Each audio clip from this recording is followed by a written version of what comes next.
Hey everybody, welcome back to Dialog Choices podcast. It's been a while. I don't know what this voice is that I'm doing. Why did you? Yeah, why? Did April somehow change your accent all of a sudden? April changed my nationality. We just prefer to avoid the whole month because it's just one of those months, you know. See, what's the most clickbaity topic to start this with? Oh, do you have questions already? I mean, you gotta hit him with a zinger at the beginning to keep them hooked. And they're like, man, I gotta listen to this 2-hour podcast. They opened with that zinger there, like how Keith accidentally made a persona. Did you You did it on purpose, though. That wasn't accidental. No, it's well. How do I put this? Are you a furry? No, this is it's confusing. I kickstarted something. No, it's not a Facebook relationship. I kickstarted status. something, and the perk results. I'm gonna have a persona, I guess, or I'm gonna have a character that is named me and is an animal, and it's in a printed book. Lovely. Okay. FOMO mechanics are really effective. Well, that's Wait, was a FOMO mechanic? That's not a persona. Well, it's a Kickstarter perk. Oh, right. But I was like, I don't want to. I mean, it's art for cheap, and it'll be nice because I'll have this book and be like, hey, look, that little thing on that picture, that little thing on that page represents me. That's kind of nice. And it's like, what am I not pay $15 for that? Exactly. so I just did it, and I'm like, all right, yeah, it's a. Well, that's not a persona. But it is going to be a character named me that like is an anthropomorphic animal, which will be funny. Well, that doesn't matter. There's probably a million fucking we gotta Keith the Hedgehog. We got to sensationalize it so that people are like, oh my god, I can't believe that happened. I better watch this podcast. Well, it's a little bit too early on the podcast. Because now 2 minutes in, and they're like, "Oh, okay, I get it." Because now I can title it that, and they're like, "Oh my god, what's this hot jams that's going to happen here?" Keith, they're listening to us right now. We have given the game away. Oh no! But no, the upside of having an audience and saying from time to time that, like, I like these anthropomorphic characters and this thing and that thing and so on, is that you get recommendations. And so, what was it? So is it a book or is it a video game? Well, I found it on accident via Kickstarter. Because what happened is a webcomic that I've already been reading due to audience suggestions was Oren's Forge. And that's like, you can almost contextualize it as like a prequel to like Zootopia and Beastars, where it's like, it's got the whole predator and prey dynamic in society, but it's like completely in the wild. So it's like it's essentially herbivores discovering society as a concept and like building weaponry and so on, and realizing that they can like live somewhere and defend it instead of hiding forever and running from all the carnivores and so on. And so it's just like a really well drawn sort of Disney style webcomic that's been going on for years. And I was like, I kind of want to support these things. And then there was an announcement like, hey, we're going to have a Kickstarter. I'm like, I wanted that. So I kickstarted that so I could get a physical copy of the book when it comes out to support that comic. Because I like to support these web comics that I read all the time for free and so on. Like I have like a shelf of like printed web comics that I read for free before I bought them. And then in the suggestions, it was like, hey, Rudek and the Bear Volume 2 was in Kickstarter. And I looked at that. And it's like the Soviet-Polish border in the old times, like a border crossing agents sort of contextualized thing with just a bunch of sad, tired-looking animals. And it's this like sort of lighthearted, sort of grim comedy about those kind of political situations and so on. And it's just like what an aesthetic. What an aesthetic. What an idea for a comic. I don't know how some of these things come to be. But then it was they had the Kickstarter was going on for the next couple of days for Volume 2. And if you followed that, you could get the Volume 2 print when it comes out, and then it's also it's the only way to get a print of Volume 1, which is out of print because it was kickstarted 6 years ago. And like these things just come and go in no time. And then it's like, oh, for $15 more, you can have a character in this like ensemble, like Kickstarter backer page where they draw everybody. And I'm like, I mean, I don't want to not have that.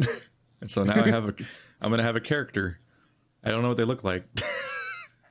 Did you choose the... You didn't even choose the animal? No, well, as per last podcast, I chose a brown hyena. Oh. But that's all I really know. So there's gonna be a brown hyena named after me in the game. In the game, I call everything games. Why can't I stop? Yeah, that's why I was confused. You said game somewhere in the book. So that'll be neat. Mm-hmm. So wait. So you had an input on the animal? You do the Kickstarter, and then after it closes, you're like, "What do you want?" Oh, there was legit a text field for like link to your reference sheet for your OC. Like there's definitely that target audience. But I was just like, I don't know, draw a brown hyena. Oh, wow. I don't have a fucking character. Make its ears cute, and that's all you have. That's all you need in a hyena. In my opinion, anyway. But that's the path we've fallen down. I don't know. I This is my descent into madness slowly over the course of being a public persona. Yeah, the art style is really cool. I just really like comics. It reminds me of a... Is this Disney art style, or is it something else? Honestly, I mean, a lot of art in the world in general, and also anthropomorphic characters in particular, are often Disney inspired. Mm-hmm. Like, because that's just your exposure to that kind of stuff. It's like you either watch Disney shows like The Lion King and Robin Hood, I guess. I never liked Robin Hood. Oh, Robin Hood is with animals as well, yeah. Yeah, that's one that has like a fox and a bear. I don't remember any of it. I grew up watching Lion King a lot. That was like our go-to. Is there like weirdly, despite how dark it is, it was like our like, oh damn, we watched a scary movie with the kids. And now they have to be able to go to bed. So it was like our comfort food movie is we'd watch Lion King as like a reset after a movie that was going to make it hard to sleep. So we watched Lion King a lot of times, even though it's like fucked up Hamlet and Mufasa dies horribly and it's like a scarring movie and it's full of violence and nasty. And it's just a grim film. Wait, you watched movies after you watched scary movies? Yeah, like when I was really young. Just if I was really young and they're like, oh no, he's gonna... Like our kids aren't gonna be able to go to sleep. Like I was young and my brother's 2 years younger, so like it was all in our first house. It was all when I was below 10, so he would have been below 8. Like Lion King was for some reason our like reset, so that we would like forget about the scarring thing or whatever that might make us not go to bed. That was for some reason like the routine. Weird.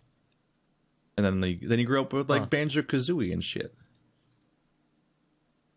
And then the internet comes around and then it's like, you liking these characters? It's weird now. And to be fair, the furries made it weird. It is. Yes.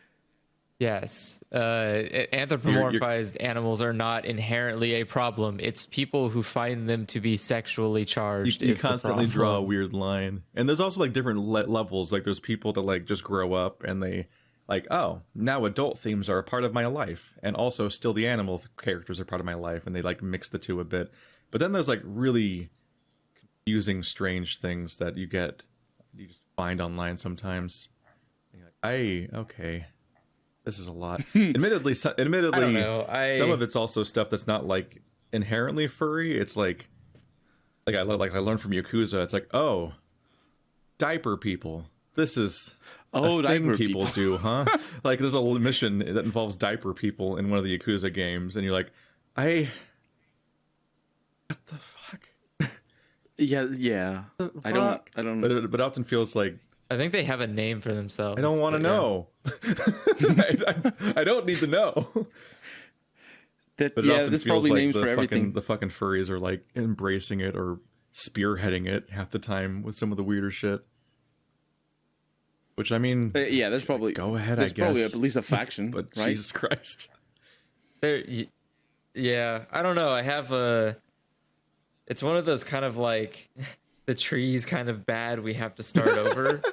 kind of things, where like anthropomorphized animals are a really great concept as a great vehicle to tell stories that are hard to do with humans. Because again, you're separating. Like that's why Lion King works a lot better as a kids movie than like fucking Hamlet does. It's because like you can contextualize certain subjects a lot more accessibly using animals. Because except for the people that we know aren't good humans, most of everyone can empathize with animals. It's very difficult to like feel nothing for an animal. So you can put them in situations that are, precarious or painful or whatever, and you'll be like, oh my God. Whereas you can see a person and go like, fuck that guy, honestly. I don't really care. I think the biggest impact is that it allows for you to simplify the issues. Like when Scar, I say this, I've never watched Lion King. When Scar, I'm terrible. I never watched The Lion King, but here's my breakdown of my hot take about The Lion King. Yeah, here's my hot take. When Scar throws Mufasa down the hill into the giraffes or whatever, the feeling that you get as a young child or even as an adult is simplified. It's like that thing is evil. That hyena or whatever. Is it a lion? It's a lion. Looks like a hyena. Yeah, they're all lions. So yeah, that lion is evil. Looks like a hyena to you? They have long faces. It's weird. I can only draw from memory. The thing with no spots and a mane. Yeah, it makes sense. I'm thinking a little bit better now. Yeah, but the point is that you simplify. To identify animals, you better be prepared. You simplify in your head because you know it's a story. Like it's inherently part of a story because it's an animal like that. But if you have people doing the same things, then a more grown-up person might start asking questions about all the real life questions that you ask when a situation like that happens, about socioeconomics or upbringings or what it reflects on the overall community of what kind of person it is, all sorts of issues that are really, really completely erased when it's an animal. And then conversely, when you're a kid and you're watching that, and if you see a person doing that, those questions don't pop into your head because you're not mature enough. So it just may teach you the wrong lessons. And that's why things like queer representation being majorly done through villains is a problem. And of course, a result of, you guys probably know as well, but the Hays Code. The Hays Code, yeah. At least in the US. It was the paradox of like, it was basically just, you weren't allowed, because of the self-policing Hays Code of how movies were produced, you weren't allowed to have any LGBT characters in your films at all, basically. But the one kind of loophole that you can get away with was that you could have the villains be queer coded, and oftentimes they were never confirmed to be gay, but every single mannerism and character trait was about like gay stereotypes and so on. And that was part of how you would. It's like a mixture of like, some people would use it because they'd villainize the characters by making them seem effeminate or gay, because that was seen as like a negative trait. Although it's a recurring loop sort of thing. Although in well. Some cases it was also people using it as like a loophole to essentially get like they could essentially get their representation in there by using the one tool available to them. And it's like, oh, I can make a gay character, but all I have to do is, just kind of like make them do something wrong and then have them get their comeuppance at the end, and therefore they're like punished for being a villain, but I get to have a gay character. And it's like, it's kind of back and forth based on the perspective of the particular like director and writer and so on. And sometimes the director and writer would have two very different ideas of what the point of the gay character was, because one would be villainizing them and one would be like, yes, I got him in. Because that was like the only way to get a character like that. But that's why so many villains are queer coded, and why especially like you have Scar and Ursula from Disney stuff, which was well past the Hays Code, but because they're repeating tropes of the entire medium that have been around for decades, that's why those characters are queer coded. And like Ursula's a drag queen and Scar is a gay man, like just very, very coded that way. Wait, Scar is? Didn't he? Yeah. Didn't Scar try to get with Simba's mom? Yeah, but every single part of his personality is queer coded. That's just really confirmed. Well, they usually, it's not uncommon for characters like that to just have the throwaway. There's like a tropey name that you call it when Is the no homo? Yeah, it's the no homo scene where you're like, oh no. It's you know what I mean? as Plinkett put it, everybody's got a case of the not gays. That's the one. They had to establish the scene of like, it's like every single character is seen like looking at or kissing a girl, and like, or like they describe the ship as a girl that they want to like grab the ship boobs of. Because you gotta establish everyone as straight, even if there's no woman to straight them with. It's contagious. The straight. Meanwhile, the shippers are like, I am more powerful than this. I know, like I can just call that a beard. There's no. There's so many layers. I feel like, yeah. I don't know if I could think of Ursula as a more interesting character when they're not. Who's Ursula? The way they are. The witch, I guess, from Little Mermaid. I mean, she's a well-realized character. She's really well done, but she's also explicitly based on. She's explicitly based on such a good character. Like, I don't even know who that is, but it's famous drag queen, maybe. Like, it's such a fun character. Like, I don't know. I guess I don't consider Disney villains like truly evil creatures. They're like cartoonishly evil, right? Well, that's the simplification that I was talking about. Ursula is literally a threat to nobody at this point, except for people who are like selfish.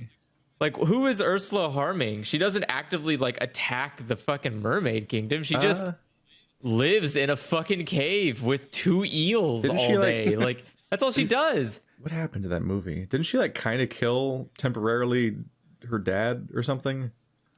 I have no idea. Yeah, because he tried to like reverse a spell or something.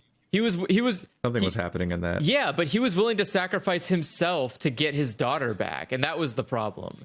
Like, but she wasn't actively. She didn't like show up to the palace and like shit all over it. She literally just stood in her little cave, and some people would come there like, "Oh, I want this one wish." And they'd be like, okay, but here's the contract, and it sucks, so don't break it. It's like, oh no, I broke it, and now I have to turn into a thumb in the ground. A thumb? Like, what? That's what she had. These like shriveled up looking fucking thumb looking people. Oh no! You don't remember that? I haven't watched it, as you might imagine. Little I'm terrible. Mermaid I think the only Disney movies, animated movies that I've watched are Frozen and Entangled. Yeah, dude. Yeah, there's like a bunch of little crazy. Snot they do goobers. look like. I don't know about thumbs, but yeah. Yeah, they're goobers. Let me look up Ursula Goobers. They look like dried up thumbs. Look at that head. I don't know.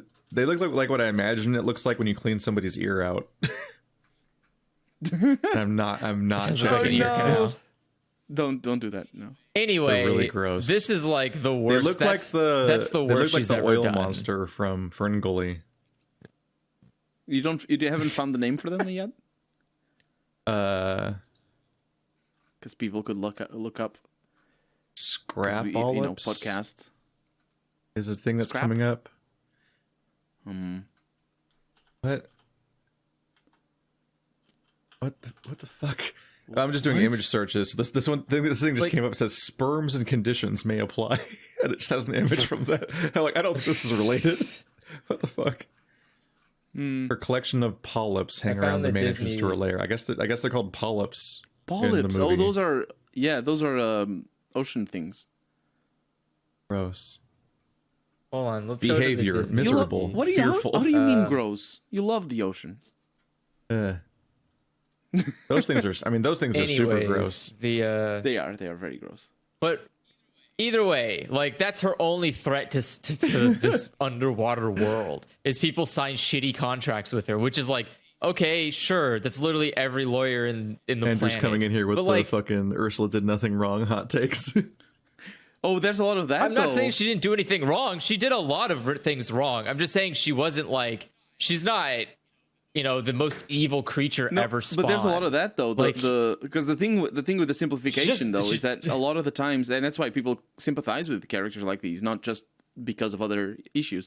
It's just that because the stories are simplified, sometimes you can just look at it from a different perspective. In a story that was like, oh, the good king was trying to save the princess, becomes this oppressive tyrant is just a jerk and needs to be brought down a peg. It's like how Scar is contextualized as the villain of Lion King, and like he is, but like, is Simba good?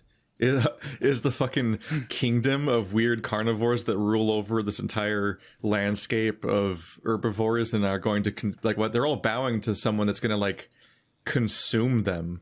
Like what is the good read of the intro? The narrative here? As a kid, God, yeah. As a kid, you don't think about it very much, but when you're older, you're like, what is this? What is this world? How does this work out for anybody?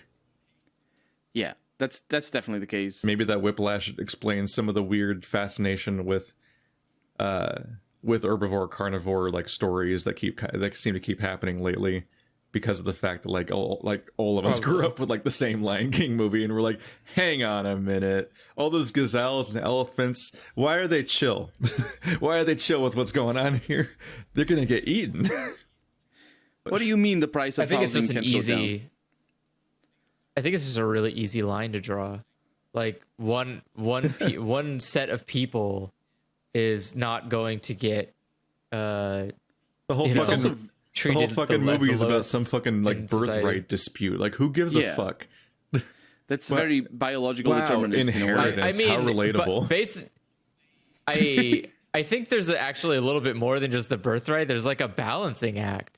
Like the idea is that, Simba's family weren't tyrants. They wouldn't just eat everything that walked. They weren't? But Scar was like, fuck it, eat everything all at once right now. And then like the fucking jungle basically died. That was like the whole crux of the story. That is like some creepy like race essentialism kind of going on too. That's the issue. I mean, there's a scene where Scar's literally sitting on a mountain and all of the hyenas are Nazi like walking through the goddamn jungle. Like, come on, guys. The coding of the hyenas is like, oh no. That's the coding. This is a bummer. That's the coding. It's not in the text. It's like they're all framed as being Nazis. But you don't also understand. Specifically, it's like, oh, lions. The lions are good, and they're the good, rightful, holy leaders of society that will do no wrong. But you feel that fucking hyenas be in charge, they will destroy everything. So I guess you should just exterminate all hyenas as a race, apparently, because they cannot be allowed to thrive. Try. They put them in the boneyard where there's literally no. You look at all these, you're like, these are worrying themes, actually. And the worst thing is that an is entire race can be wrong, and you should never disrupt the hierarchy of the current inheritance structure and power. That's the moral of Lion King. Good movie. The worst thing is they literally pull the trope, the hyenas are the real Nazis thing with the subtext. I like how the thing that Disney has in common with Dark Souls is that the most dangerous force in the world is gravity.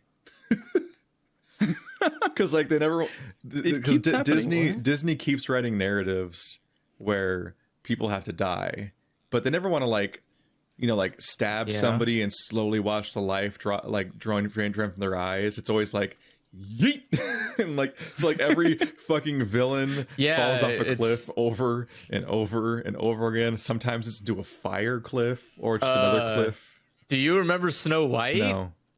Snow White also falls? They threw a fucking boulder on her. They literally just threw a boulder on the fucking witch, dude. Like all the dwarves are just like yeet, and then the rock just fell on top of her and she died. I was like, that's how they killed her? That's fucking brutal, dude. That's a brutal way to murder somebody, man. Crushing is like one of the most violent and horrifying deaths you could think of, essentially. But visually, besides drowning, I don't want to go any other way. Visually, it's very clean. So you're like, oh yeah, just crush them under a boulder. You can't it's see like anything. They're there for 1 second, they're gone for the next second. It's just a clean dismissal. If you want to be like cartoonish about it, but also like if you splatter somebody, it ain't clean. No, but in the cartoons, it's always messy just like, affair. Like wow, they got crushed. Wow, they got yeeted. I got a kick out of that. I think Ursula got didn't Ursula get electrocuted to death? She died. I don't even remember. No idea. I don't remember if she died. I think I'm pretty sure she got electrocuted. The only thing about the turnabout of Lion King of like how first good guy fall off cliff and die, then bad guy fall off cliff and die. Morality, and like that's the two major deaths of the movie essentially. Besides the world or whatever. But like I haven't watched any of the Disney remakes because I'd like making taking all the fun of a of a. Oh God! What happened? Oh, I forgot. No, the prince drives a boat into her. He literally just drives a fucking boat and stabs her, like impales her in the stomach with the front of the boat. Jesus Christ! Oh my God. That's intense. He literally ripped her intestines apart by just jamming a boat inside of her. Do you think that the animators... Look, he went through her. The boat is through her. Do you think... Oh my God. Do you think that the animators sit down before animating and being like, okay, so how is she gonna die? I know. Let's impale her with the boat and cut her in half. You presumably figure out what's going to happen in the movie before you animate it. So yes. Well, yeah. Before anything, like the most important thing you have to do is figure out how you're going to kill somebody, because it's very easy to know if that's not going to work. You can just walk up to a guy and there's a fucking guy sitting in a room in this fucking giant building and no one talks to him except this one time. And they ask, can I put this on a child's cartoon? And he will go, fucking no, you can't. And that will be it. And they'll go back and they'll change it. And they're like, nope, the censor said it's going to make it a PG rating. And that's no dice. There's been a lot of like horrifying deaths in children's cartoons as a result of trying to censor death, essentially, and making it less horrifying. That makes more sense. Yeah. Fucking Who Framed Roger Rabbit has two of the most horrifying like deaths, where like the shoe gets like is like screaming and writhing, and gets the cartoon shoe is like getting melted in paint thinner by this guy that's like fucking Back to the Future guys just lowering him in.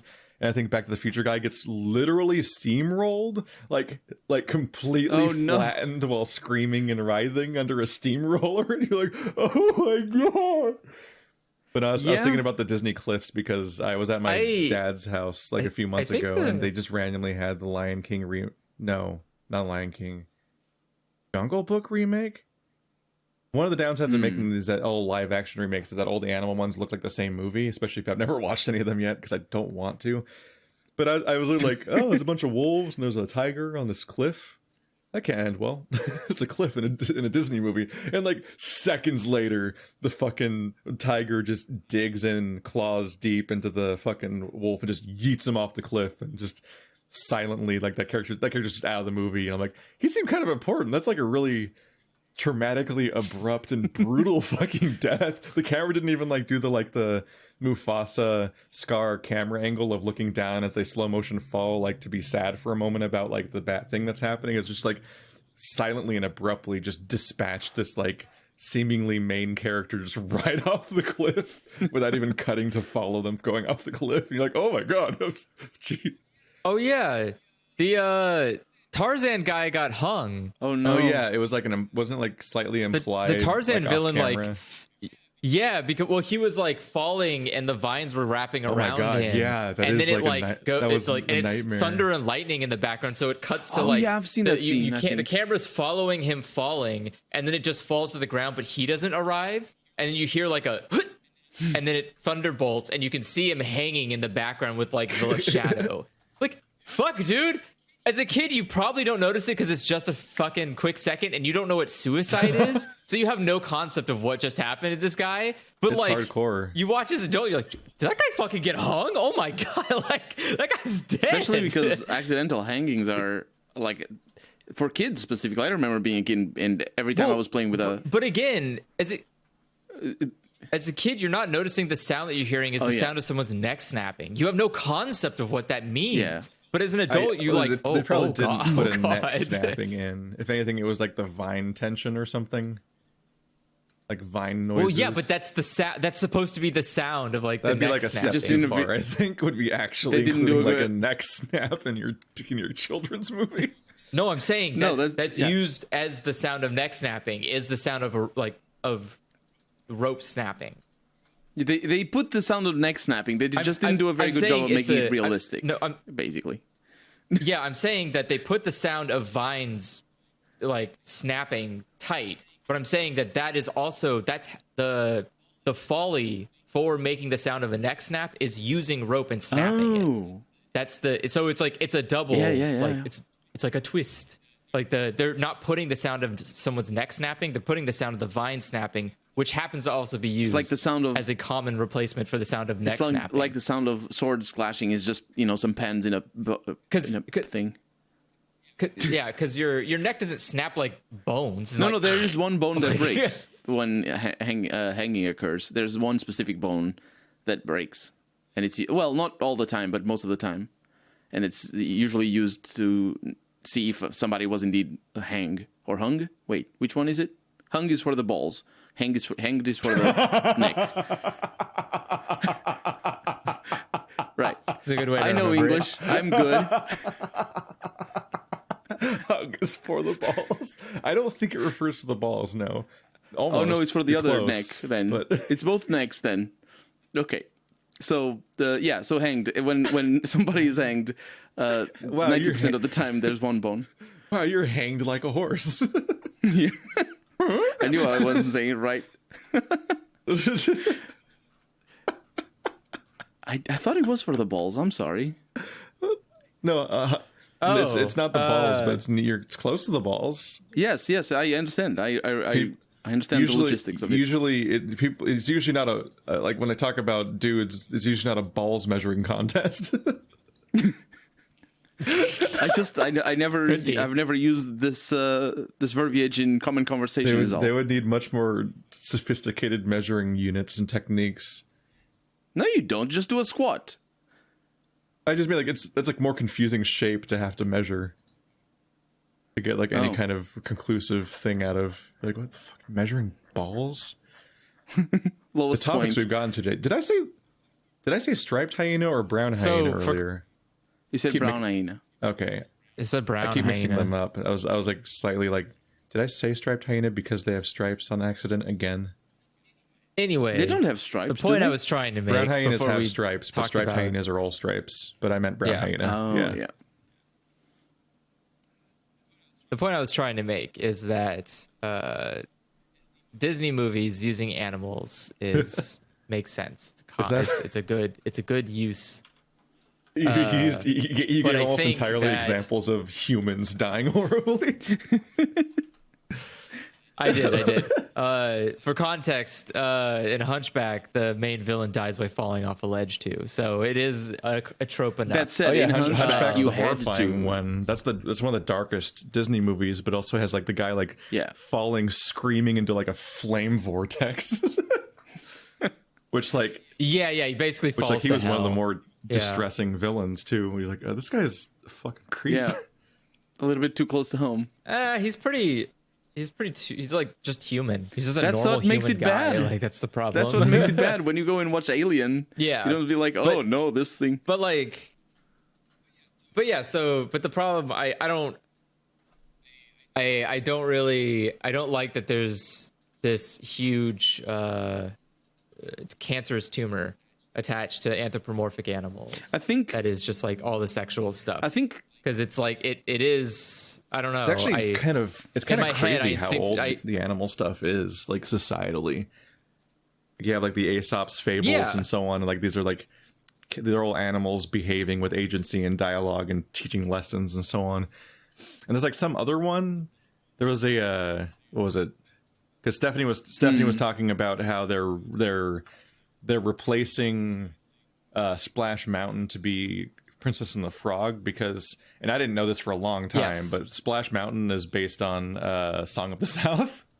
Song of the South. Yeah. Unfortunate. Brer Rabbit and Brer Rabbit is from the song. I think it was just the animals from it, which was like maybe the less worrying. Yes. I've never seen Song of the South, but like she says that like she was talking about that. No, Brer Rabbit's a problem. She was talking about how like I guess the animals themselves from Song of the South were like not Aesop's fables, but like a different like series of ancient like animal like morality tales and so on. It's like there's so many versions of those. I believe it's called The Tale of Brer Rabbit.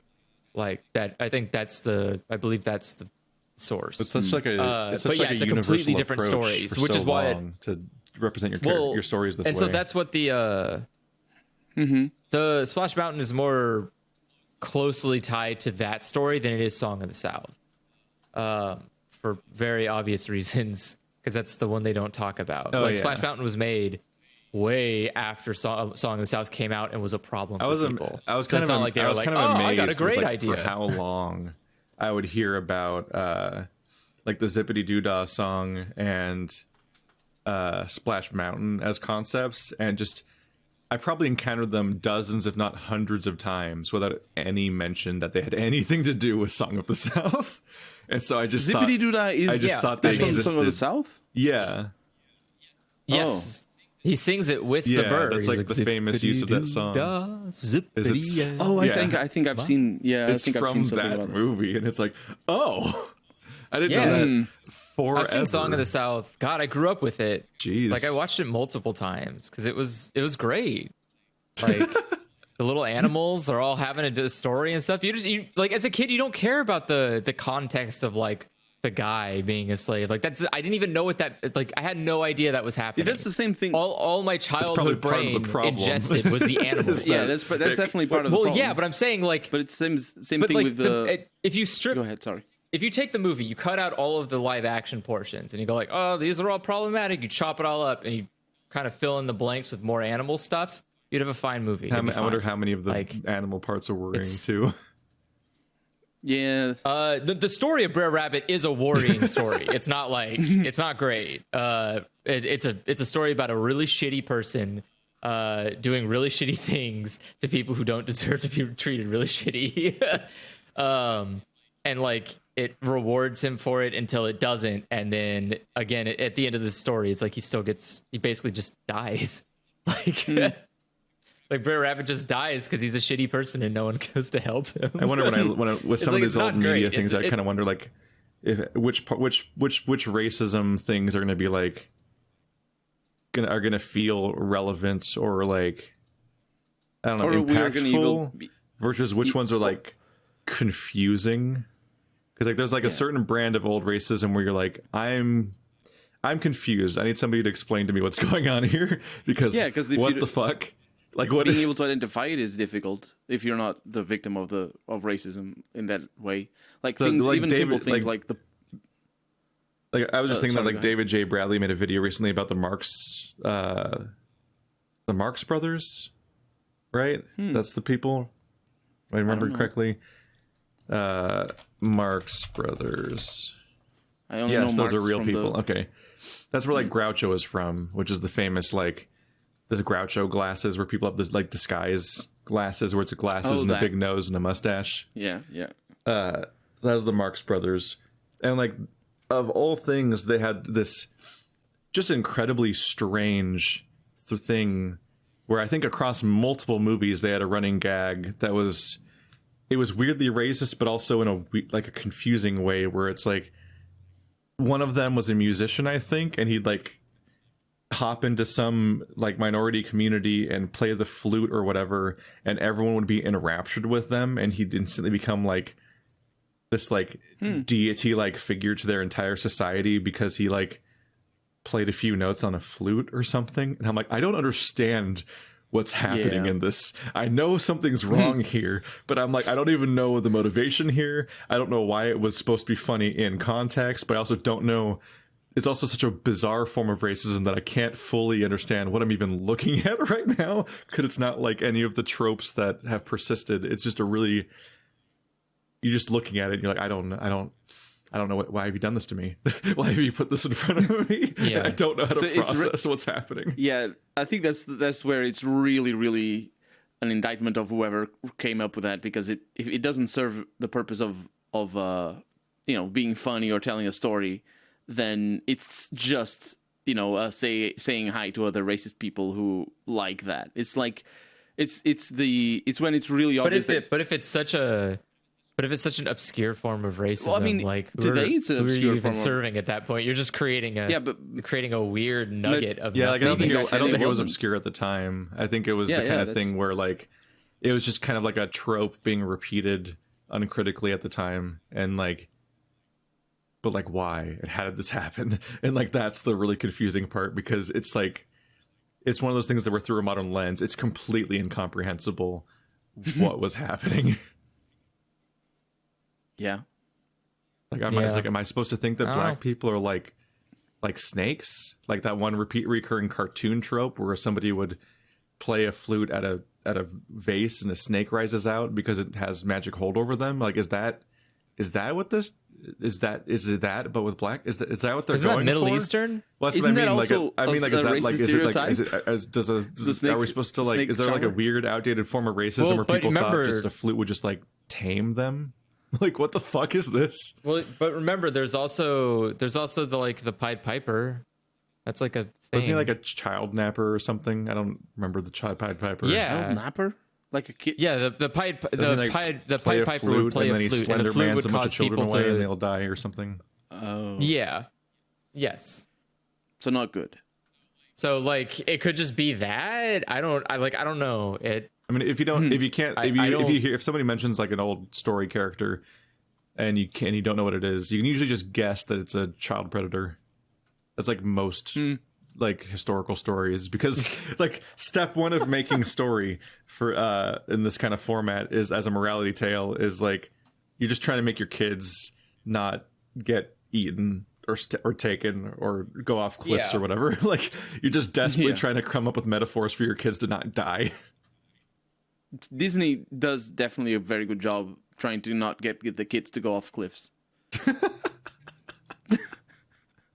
That's definitely their priority right there. I don't know about that. Yeah, that's That number one. It's number one thing to teach you in Disney movies. Cliffs are really dangerous. Do you know how in other movies every time somebody dies by falling off a cliff, later on they show up? Aha! You thought I was dead. In Disney, that never happens. That's a soap opera. Yeah, it's exactly. Like you die by falling off a cliff. I didn't die. No, in Disney, no, he died. He died. I like that this wrapped back around explaining all of Disney in one fell swoop. That wasn't even my intention, but it's like, so many Disney movies function as, yo, kids, cliffs are bad. Yeah. Hey. Did they? Yeah, I don't know. Does Disney have a general? I feel like Disney doesn't have a general theme either, though. No, They're like, if you look story to story, they all have weird messages. Like, what's the fucking message of Little Mermaid? Did anybody fall off a cliff? Abandon your family, follow your dreams. Like, what the fuck? What kind of weird message is that? She literally just says, fuck being a mermaid. I don't want to do it. I'm going to go live with the first man I find and get away from my controlling father. Thanks, Disney. I guess I'll keep that in mind next time I. Do you think I never watched it, but I've seen other reads that are a little bit more obscure and metaphorical than that. What is fucking Hunchback of Notre Dame? Sorry that you're ugly, but that doesn't mean people have to hate you. But you still have to be alone. Like you can't be around people, but they won't hate you. Jesus. That's unfair. Like, what is Hunchback of Notre Dame's fucking message at all? It's literally just a guy who lives in a guy who lives in a fucking bell tower who rings this stupid fucking bell, is a ugly, hideous monster, and everyone keeps him up there. But one girl, a person that is of a type of people who are persecuted constantly by every European nation, comes in at Roma. Yeah, Roma. I don't know what the word is. Yeah. I don't want to say any of them because every time I say one, I imagine it's probably wrong and racist. Yeah, they specifically know who they are because they're the people that always get persecuted. The ones that Khajiit were based on. Yeah, she shows up and goes like, "Oh, hey, ugly guy." I think Khajiit are North African Muslim people, specifically. I don't know. Have you seen their voice? Yeah. I don't know. It's the tropes all mixed up into one. Yeah, I played. It's just a girl who. Fucking Obra Dinn. I'm bad at guessing this stuff. Yeah. I don't know. Obra Dinn is great. The average comment of Obra Dinn was basically, be more racist. You're not guessing people's races good enough. Oh yeah. Like, what's the message? What's the message of Lion King? I think you deserve whatever you like. You deserve whatever your dad I went tells into you the do. mess that is, where it's like, what is the morality here? Why is everybody cool with the what is morality of Snow White? The problem with the morality of Disney movies in general is that by the time they finish the movie, any bit of the original script is already completely recontextualized. Like not even just that, but they're also adapting ancient stories and then sanding off some of the edges there. And sometimes the edge was the point, and also sometimes the entire point of the story is wildly irrelevant by now. And outdated to begin with, and so adapting it is just a weird choice. Like in Mulan, the latest one. That's what's so noticeable about well, in Mulan's case, they straight up failed to adapt their own movie. They failed to adapt. Yeah, it's not that the original movie's outdated. It's that they completely failed to remake their own film.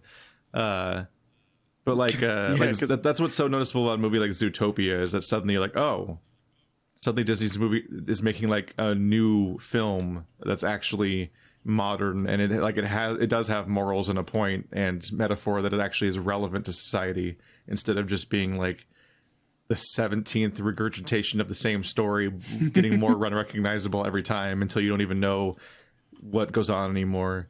Like, I don't even like, is it better or worse to do the version of the story where the Little Mermaid turns into sea foam and dies at the end? Like, I don't know what's the moral of any of the versions of the story. Is that the original one? That sounds awful. Yeah, that's what happens to her. I don't remember my the argument context, is though. I don't think Disney movies have a moral. I think they are just stories they are just stories that tell a story. The driving point, like, there's a lesson I guess you maybe can learn from, like, don't be like that guy. But it's not like they're not telling you anything at the end of it. Yeah, I think you're right. Like, but they are ironically almost exclusively adaptations of morality tales. Yeah, but seriously, tell me who Snow White is. Who the fuck is this character? What is it? Because she just shows up, goes, I like singing. Oh, now I have to run, and I ate an apple. Now I slept the whole movie. Like, fuck. All right, cool. Who's the main character? The dwarves? Like, what? They're victims here. They're like more victims than Snow White. They just had like a random person show up on their doorstep. They had to deal with like a fucking witch and like a hunter and poison apples. Like, they had to deal with a whole bunch of shit. Poor guys. And at the end, they don't get anything. She just gets a prince and leaves off in her happy life. And they're just like, fuck, thanks for paying for your share of the food. Appreciate it. That was cool. What's up, everybody? Welcome to the abrupt edit in the podcast where Discord fucked up for like 10 minutes straight. And I think we fixed it. So conversation's pretty dead, and we have to start over from scratch at the moment. I don't know. I'm trying to think, what am I thinking? What am I thinking about this time? What? We have a question? Yeah, we have some questions, I guess. The question is, do you have them at hand? What is at hand? It's on the internet. That's not the hand. But also, I've been reading a lot of indie comics lately, because that's what we were talking about earlier. To some extent, that's what spawned this whole discussion, weirdly. What is it? What is the ACAB comic place called? Shit. I don't know. Shit. A San comic Francisco Indie Comics. Oh. What is that place? Silver Sprocket. There we go. Was it Stephanie turned me on to Silver Sprocket, which is an indie it's an indie comic printing place that has a store in San Francisco that she orders from and so on.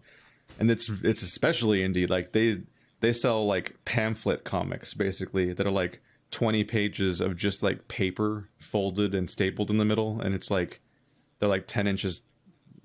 No, they're probably like 6 to 8 inches tall, like postcard size. You just page through them and so on. And they just have like a really even pricing structure. Like on the back of them, they just have like $5 written on it manually. And it's like buy this at the store for $5. I want to go. I kind of want to go to the store in San Francisco when the plague is gone. That'd be kind of nice. But when the plague is gone, discovered that place and just ordered a bunch of like $5 comics and just kind of had some fun with that. Like the good luck. Good luck with the plague being gone, or with going to San Francisco. No, because Andrew hates. Good luck going to San Francisco. That's the downside. But I also want to go to the Okonomiyaki place, which is also in San Francisco, and I want to try it. So one of these days, I'll make another expedition there, preferably with someone else driving, because boy, do I feel like I'm panicking the entire time whenever I try to drive in San Francisco, which you experienced when we went to that Zelda escape room. Yeah. And I turned into what was, I think, technically oncoming traffic, but there was no one there. but it was like because we had to awkwardly turn down a hill, and it wasn't clear which turn was the turn. And I'm like, oh, I think we're on the other side of the road. Like San Francisco's a nightmare of rapidly switching between like 1-way and 2-lane roads and up and down hills at 45-degree angles and shit. You're like, I can't tell which way to go. Yeah, it's not very well built. Even and I know it's not just me, because I've been there with my mom driving before, and she ran a red light because they're like, oh yeah, whoopsie doodle, surprise, the lights are over here now, and like it's like this now, the lights in the weird, instead of like a bar that overhangs over the lanes the way they normally do, it was like in a weird little pillar in the middle of the divider that sticks up vertically and is yellow for some reason, and like fucking with you on like the format of what you think lights look like. It is a nightmare, just all around. It's there's a lot of, I hate the inconsistency of roads in major cities. I got a kick out of just the weird stuff you find when stuff just has like a low barrier to publishing. What was it? Stephanie had a copy of something called 1 Million Tiny Fires, where there's a lesbian couple that lives out in like a farm, and they're trying to start their new life there, and it's supposed to kind of rekindle things and hope to like fix the issues they've been having. And one of them, the one that was kind of being aggressive and moody and a problem, was suddenly like doing everything right and perfect, and aren't they great? But they just seem to kind of vanish into the fields at night and be covered in blood and so on. And it's like just because it's because like at the beginning of the book, like that person, like essentially like it was like the beginning of Men in Black, where like the farmer discovers the crashed like meteor or whatever and gets possessed, and so it's like, oh, they're behaving better because they're not the same person, and this is like a weird like body horror nightmare thing. I read Sleepwalking, which is a bunch of anthropomorphic animals that are like millennials that are basically just they're basically animals for basically no reason. They're just a bunch of kids, and they're at a party, and the party sucks, and it's just party purgatory, and none of them can escape, essentially.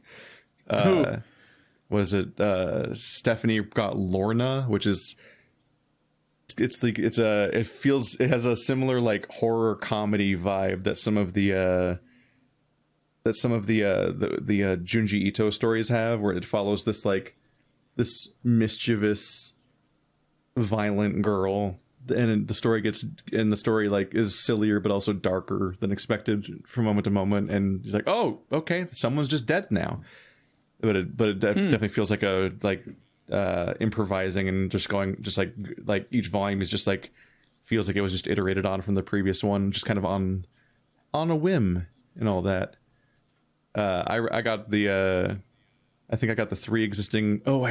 I got a You Can Try Again, which is about this. It's about the teleporter problem, basically, or specifically the soma thing with the multiple bodies, where there's a girl whose job is to record life experiences for people to be played back as a video, kind of like the things that are in Cyberpunk 2077, which itself is taken from Strange Days, Catherine Bigelow movie from the 90s, where you record experiences and can play them back. But like what she does is she like goes diving into the deep, and she chronicles like the deep sea and stuff, and often gets eaten while she's down there. So it's like distressing subnautica horror stuff for me. We're like, no, crossed with the it's like both at once. It's the deep sea horrors of Subnautica crossed with the who am I and am I even me anymore horrors of Soma at the same time, because she goes down there and she does actually die, but she has a backup each time, so she like remembers everything. She's like continually being backed up, so she remembers everything right before she dies. So to some extent she keeps doing this job of documenting this horror because of the fact that like that the edge is obviously taken off if you never remember the worst part each time, and then other people keep experiencing those parts of that. That's called You Can Try Again. And what is it? I bought the trilogy of books of Dayglow A-Hole, which is this guy. There's a porn addicted guy in the post-apocalypse, and there's literally like a fucking like storm of like porn mags that goes across the landscape, and he's trying to chase it down because if he has like a massive like porn spree, he thinks maybe he can like just like it's like the opposite of going cold turkey. He thinks he can like overload so hard that he'll cure himself. Yeah. And that's not actually the plot of that's like the starting context, but it's like this weird post-apocalypse bizarre setting that where each volume has like a different plot to it. It just keeps getting weirder. Like there's one where he transforms into a bug, and this porn star from that like the first page is a porn star that is about to peg someone, and the apocalypse happens and she dies and everyone dies and so on, of like whatever the fuck happened that ended the world.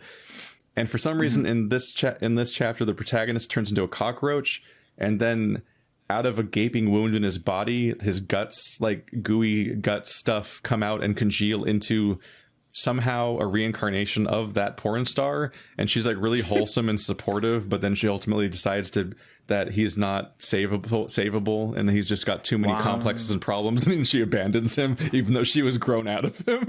And I'm just like, what the fuck? How do you... Wow. These are both like brutal. On one hand, like a lot of these are going places and they are a trip, but also I'm like, how do you even land on this idea and then commit to it long enough to draw it all out and then publish it?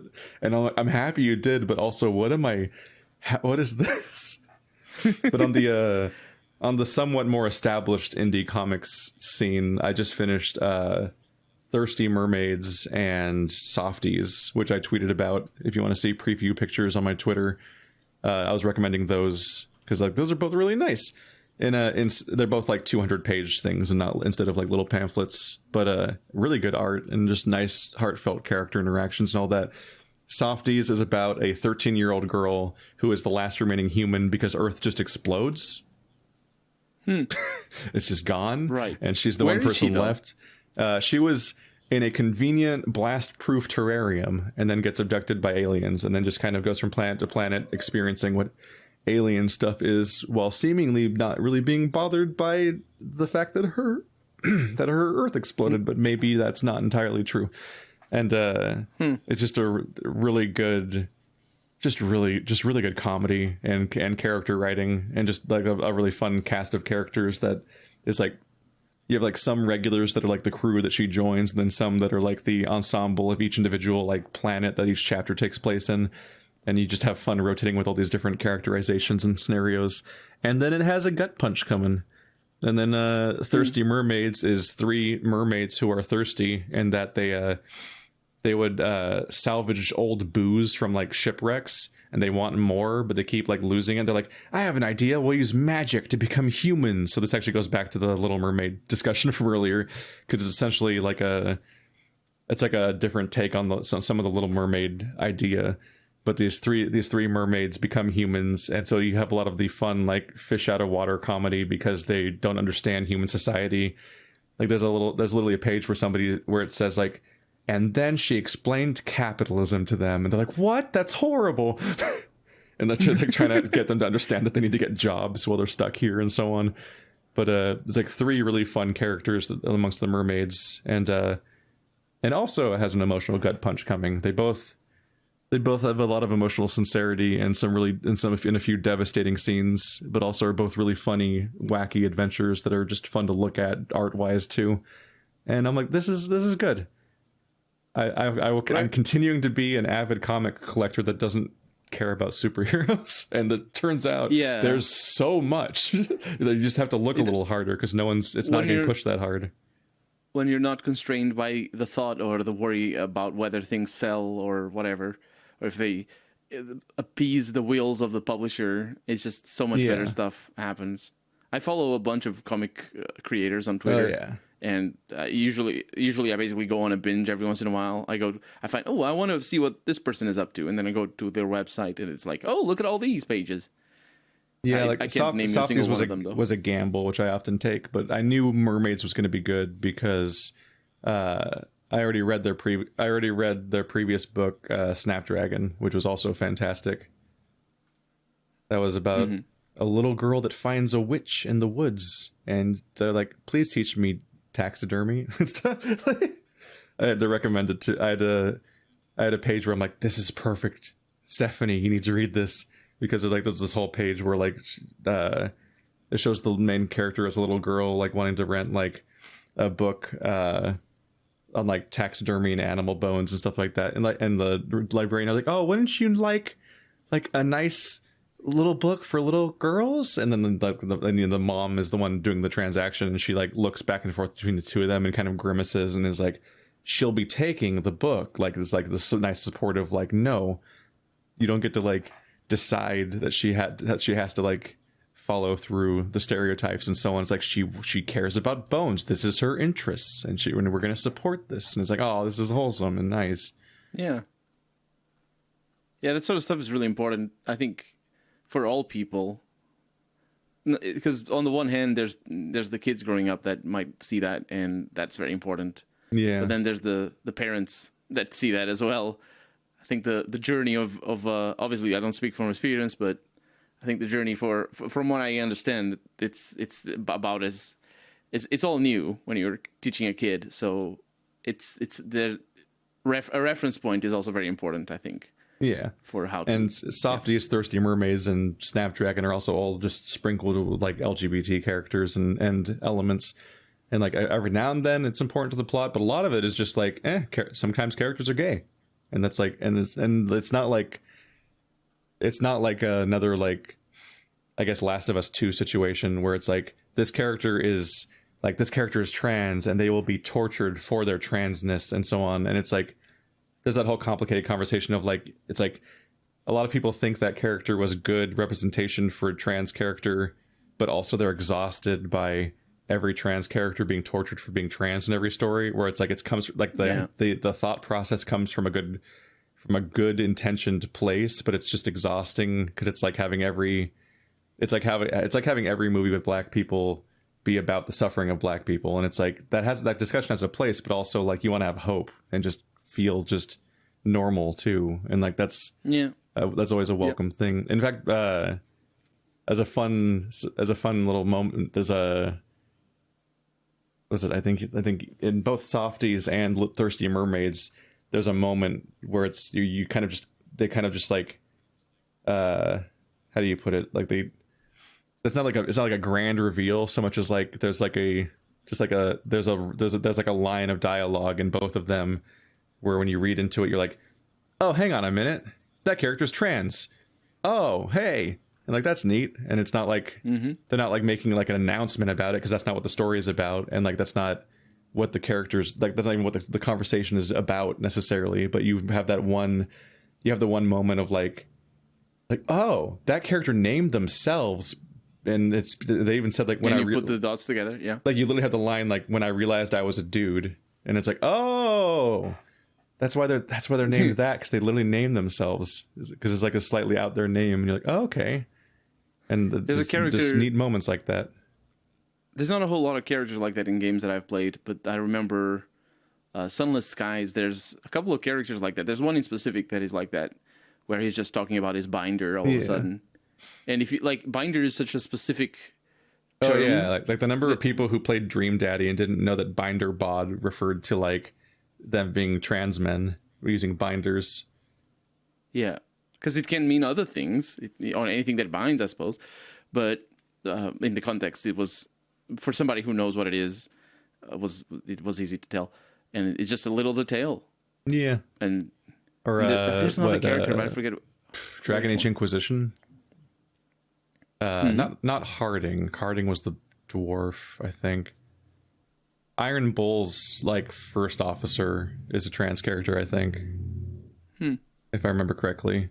I haven't played it yet. I will be starting the second Dragon Age pretty soon. Never played it. I liked it at the time. When everyone hated it, and I was a little confused by that. I think, but it certainly has issues. I don't know. For me, my perception was always that it's to focus on combat in a way that, like, it's action combat focused. And there might be too much combat, but that was also a problem in Origins. Yeah, but that's the thing. Exactly. Some people hate that it's all in one town, but I thought that was really refreshing and cool because it's like, oh, it's not just about saving the world for once. We have like different problems to learn about and contextualize, and we're telling a different story, multiple different stories, even because it's split into 3 acts of that are essentially like the hardships of one town. I love that part of it, but that's good. I can also see why people don't like the fact that like it will just recycle the same maps. Like you'll be doing story missions that are side quests that take you places, and those side quests will take you to what is essentially like those random encounter maps that happen in Origins when you're on the map. Like you travel from place to place and a random encounter happens that makes you fight in like some field or whatever.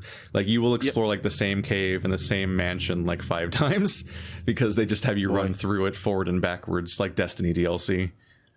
And that's disappointing. But at that point I was relatively used to the idea that RPGs have repetitive content and recycle stuff a lot, and you just kind of hope that the story and characters and gameplay gets past that. But no, I think I preferred 2 over 1 at the time, but I don't know if that would still be true. Yeah, people keep saying that the story itself of the second one is better than the first. But the problem with the story of the first one is that it isn't delivered, or at least I feel that it isn't delivered with an intent of you being like, ooh, what a twist, or look at this character, I never saw that coming, or whatever. It's more with the intent of, what an RPG should be, which is, oh, look at what I can do now. Alistair, you've got it coming. And most of Dragon Age Origins is like it's Star Wars. It's like it's the hero's journey just as a template, and then they just kind of don't do anything to surprise you along the way. So it mostly is just like they're focusing. It's like just trying to successfully launch a franchise. I think that's because they were trying to focus on the choices. There's a lot of options later on, specifically, not early on, which is interesting because usually it's the other way around. Like early in the game, you get all the options, and then later on, it's all railroaded. But in Dragon Age Origins, it's kind of the other way around, and I like it. The closer you get to your destiny, the more railroaded the story is. But at the beginning, you can literally beat 8 different people. No, I think in the Age of Dragon, in Dragon Age Origins, it's the other way around. Like with Morrigan and with Alistair and with the other guy that Alistair doesn't like, and no need for spoilers.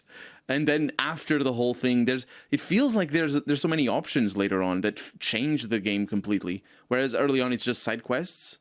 Later on, it's because it's all about the main quest line. It feels.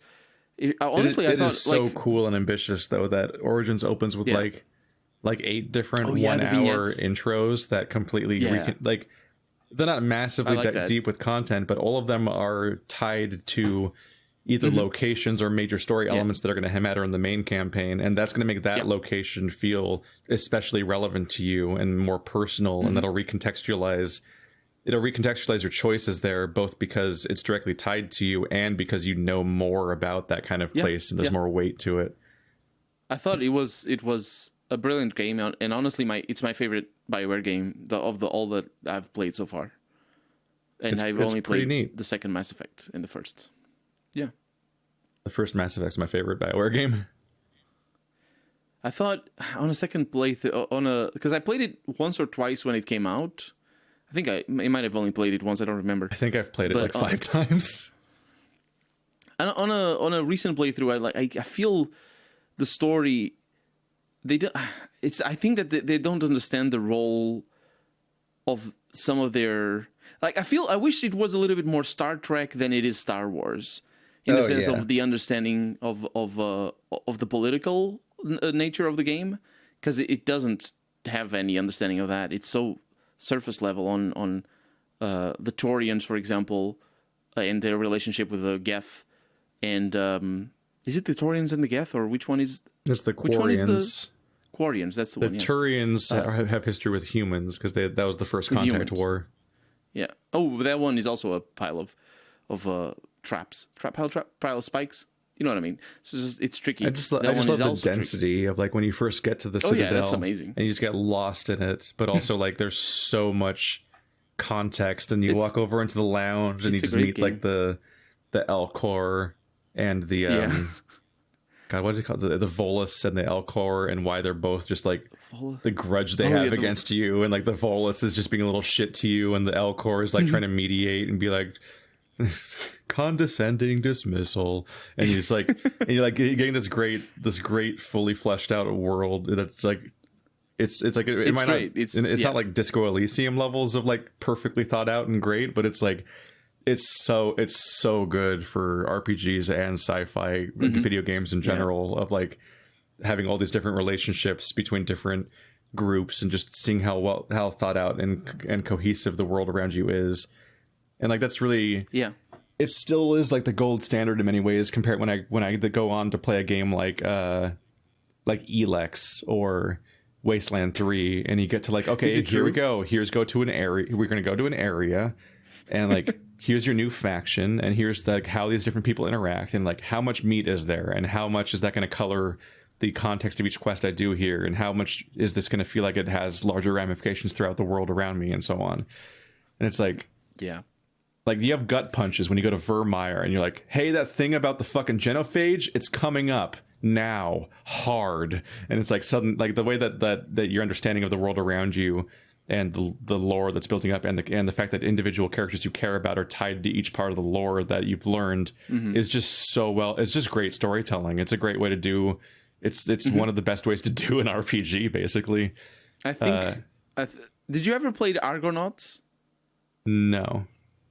Argonaut, I think that's the one with the centurion or like knight, not a knight, but like a Roman or Greek shield warrior guy on the cover, and it's like mostly orange looking. Yep. That what you're saying there about it being a good way to tell a story, it is absolutely the case.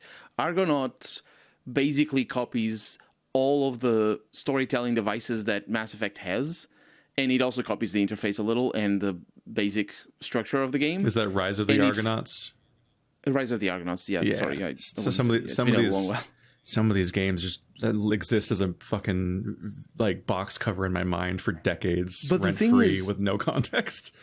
For that game, I mean, the game wasn't particularly great, but for that game, like, it works. It comes across, or if you have played Mass Effect and if you pay a little bit of attention, it comes across as a sort of low effort sort of game, because it borrows so much from Mass Effect in terms of the structure, and obviously not in terms of the setting, but they just use that to their advantage, and they knew they had a structure, because the fact that you go back to your ship and talk to your companions, and then the companions that you choose to bring with you have different takes on the stories that you're interacting with every time.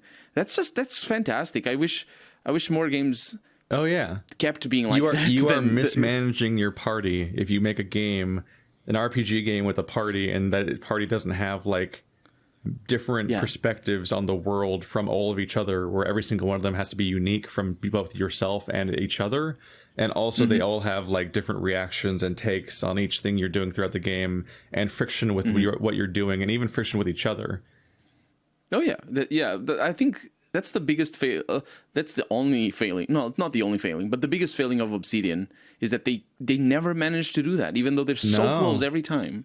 Yeah, I've played Pillars 1 and Tyranny, and while your side characters don't completely vanish into the background instantly when you get them, they do, like, there's not much to them. Like, you'll even meet a character and like, oh, I like this character, I want to know more about them. Like, was it Sagani? Yeah, Sagani, the dwarf hunter, and like, oh, hearing about her culture is interesting, but ultimately it's like, you're here to find like a ghost wolf or something, and like that's the one beat.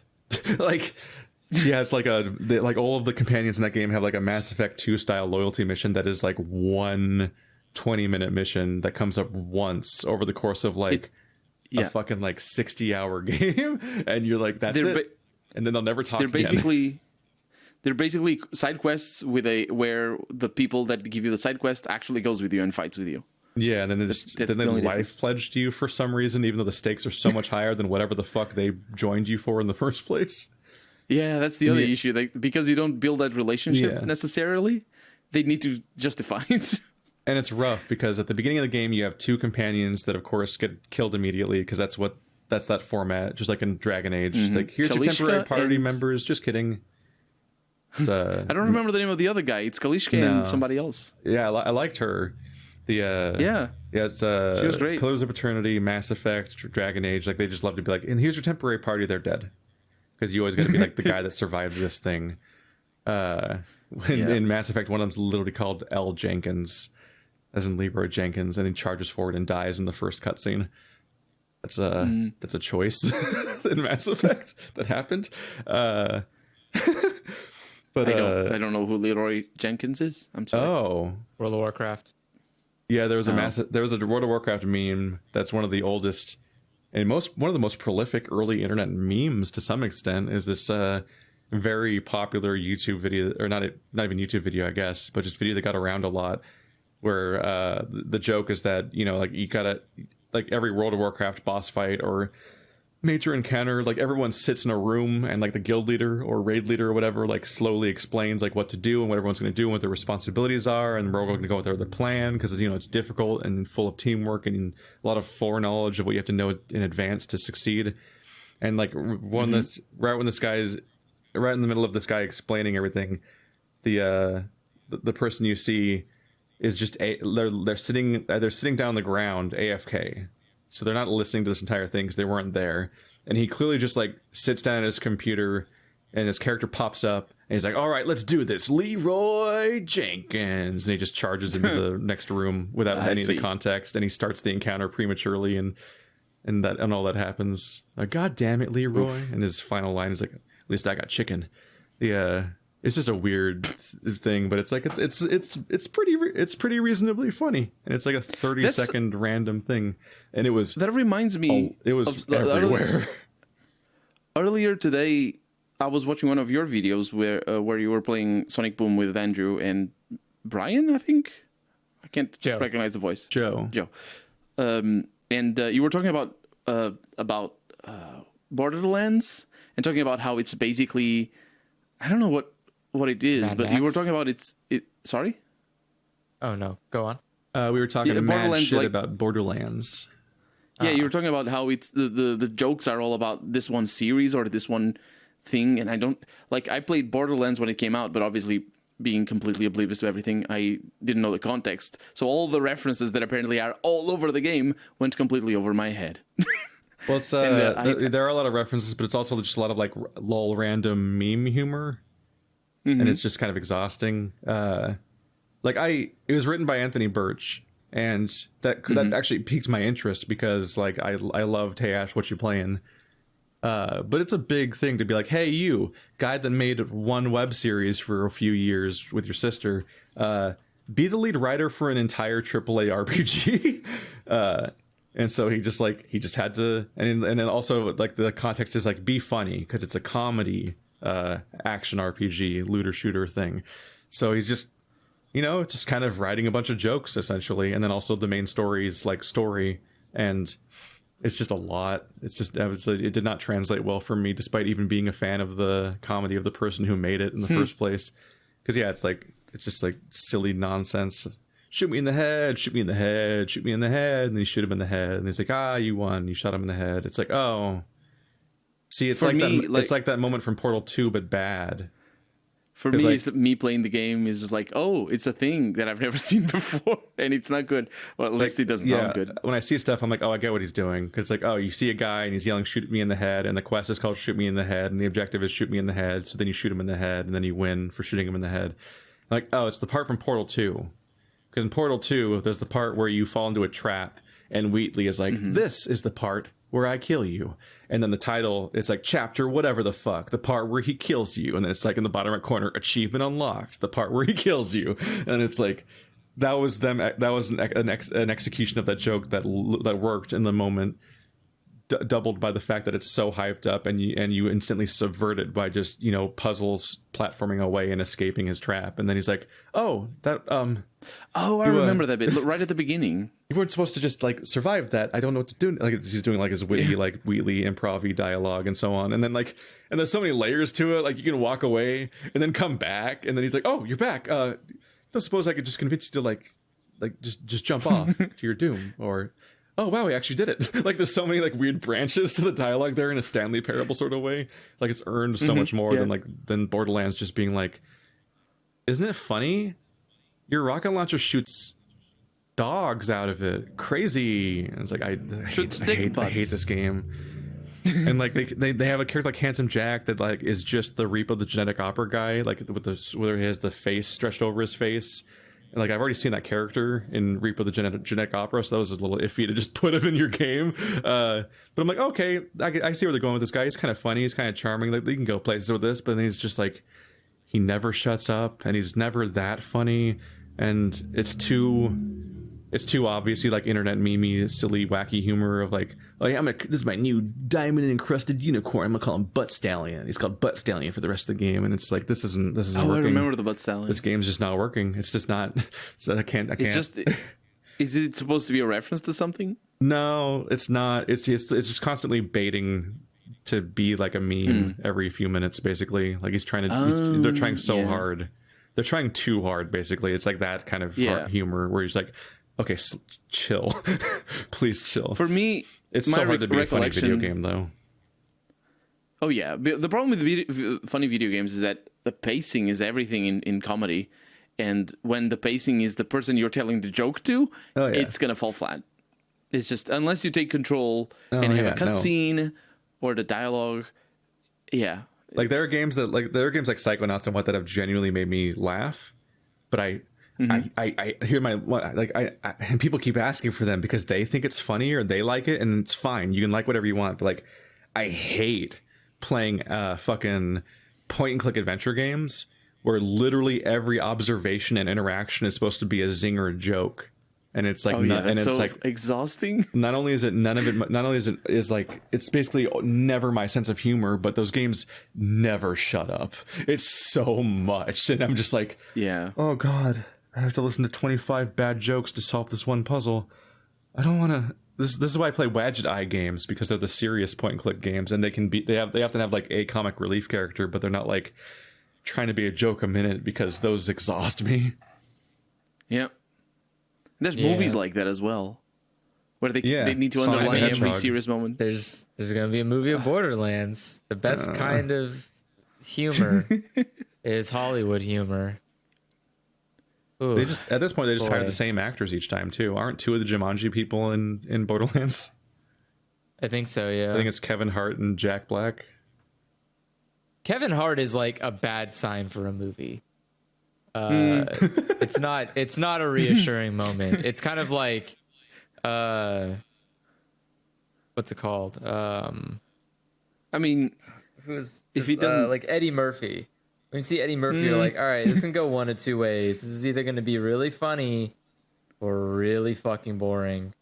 Like, it's either like, oh, he's Shrek levels or he's Haunted Mansion levels. And you're like, what the fuck is this? Why am I here? Please end me. Is he like, okay? What do we do? Yeah, like, why did you... I get people work to make a paycheck, but like, please don't. Did he make this movie at gunpoint? It's like when there are comedic actors... Is this Adventures of Pluto Nash? So specifically, when there are comedians who turn into Hollywood actors, there's always this huge divide where you're either like, you nail it, like you do the Robin Williams thing where you're like, wow, every time you're in a comedic role, this is fantastic, I love you. And then your serious roles are kind of hit or miss. And then you have the others where it's like, okay, you can do some pretty serious roles, but your comedic roles don't work as well as your stand-up roles do. So like maybe you should only do stand-up comedy and not movie comedy. Like I think movies are better suited for situational comedy rather than character comedy, just because of the length. Like even especially for stand-up people, they probably have a lot of trouble again, it depends on like how good the comedian is in their improv game. Like a lot of the reasons that like comedy movies that have Robin Williams work is because he literally is good at improv. That's like a thing that he's good at. Whereas not all comedians are good at improv. Some of them need to write jokes, which is fine. There's nothing wrong with that. But it means that like that's why the Ghostbusters doesn't work as a movie. It's because you have I like the I prefer it as well. I mean, I can appreciate a comedic character or a comedic actor. I mean, as far as I can tell, the first Ghostbusters are like really scripted, and the remake was very improv, and it was like, I hate this. Yeah, that's what I was trying to say. Is like this format like of, you can't. Let's get some SNL actors together and have them just like hang out in a room for half an hour or 2 hours, and we'll pick our favorite 3 minutes, and that's the scene. It's like watching it's like Let's Players. You put them in a room and they like bait a bunch of scenes, and they just added a highlight reel of the best moments. Oh yeah, Let's Players. That 10-minute video took 6 hours to make. Mm-hmm. I want Edgar Wright. I want tightly scripted shit that like where the jokes are sharp, but also the whole thing is just sharp in general, and it's just a really tightly well put together movie that rewards watching over and over again, which I will do when it's actually a great movie. That's exactly the point. Like movies that are better, or comedic movies that are well written, they not only do they reward you on a second watch because you notice more stuff and you find it amusement out of other things that you didn't notice, but like even after you come out of the movie theater and you just think about the movie, you just enjoy, you just get some laughs out of it. I remember having at least one movie like that. I don't watch. You watch a movies. Paul Feig movie a second time and you're just kind of bored.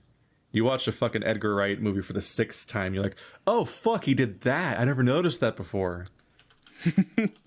Yeah, like the pub crawl at the beginning of the movie is actually the same pub crawl they do in the rest of the movie, but like specifically each of the names of the bars reflects the plot point that happens at said bar. Oh my god. Meanwhile, you have like the Jumanji movie, which I think its best joke was about being allergic to bread. It's just so obvious I won't like certain movies in advance. They're getting so good at advertising comedies now that I can already tell which ones I won't like in advance. I've never watched like Jumanji or Sonic the Hedgehog or so on because I just know like I won't want to be there. I watched Sonic with the assumption that it might be bad, but there's this one sliver, this one like potential universe where this could work because you have the right dice. You have like all of the correct dice here. All you need to do is just lean far less into the trope. I love the first Jumanji. Guy sitting in a car. Yeah, like first Jumanji, which is great. Why not? A lot of it's a horror movie. Well, yes, it's a lot of the first Jumanji is fucking scary. Technically, Jumanji is an isekai movie. It's kind of a reverse isekai. It's a post isekai movie.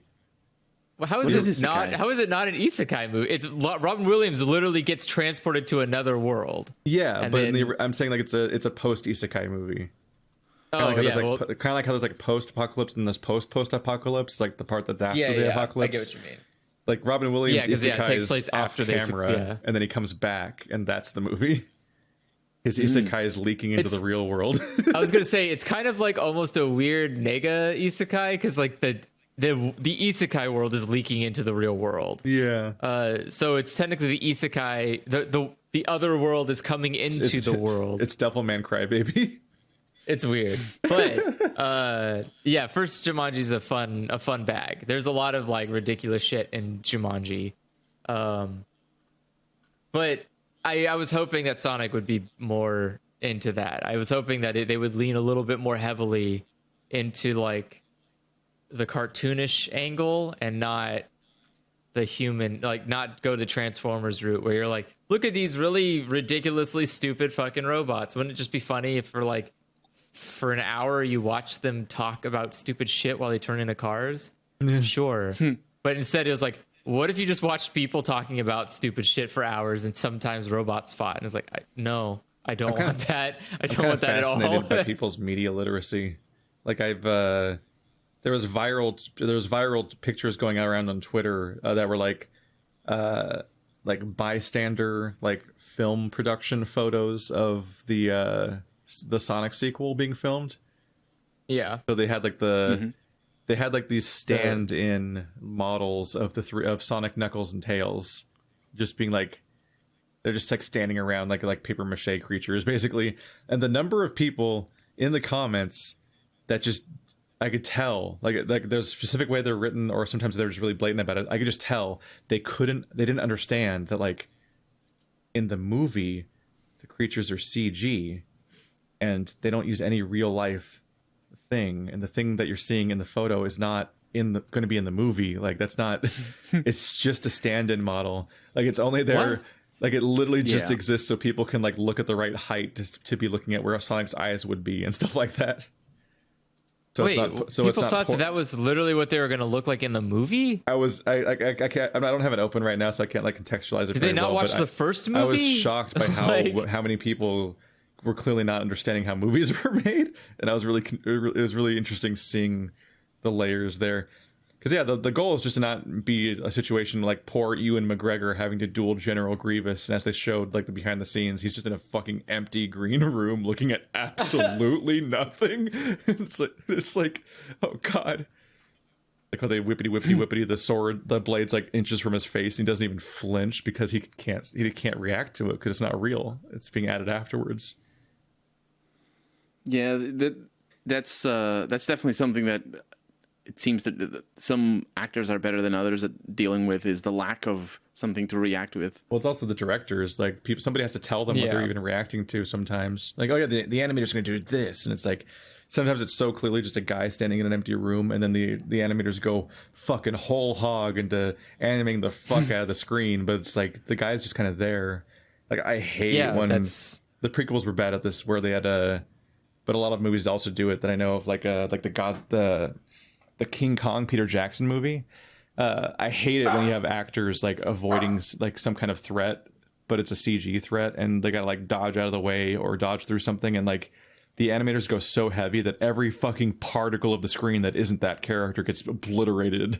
Like, and they're like no reasonable human would have ever like perfectly survived that situation. Like I think Clone Wars had Padme going through a weird droid smashy factory area where every single second, like 7 things could have killed her.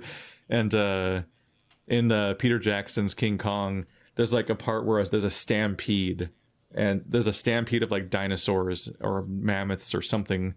And like already you're like, how the fuck are they not getting stomped on? And then they all crash into each other, and all the dinosaurs like fall over in the stampede, and every inch of the screen is crushed, and you're like, how are none of them getting hit? Like, what the fuck? Like everyone's just fine, and I'm like, it takes me out of movies hard. That just takes all the stakes out of it, because they're basically superheroes. Because it makes them all look like cartoon characters. Yeah, it's like every time if a movie pulls that once, for the rest of the movie, I'm gonna be like, any action scene whatsoever, I'm like, okay, wake me when it's done, because it doesn't matter. If the screen looks like a Looney Tunes cartoon, then I don't believe there's any stakes, because I assume they're all just going to flinch. Yeah. They're just going to flex off anything that happens to them like Looney Tunes.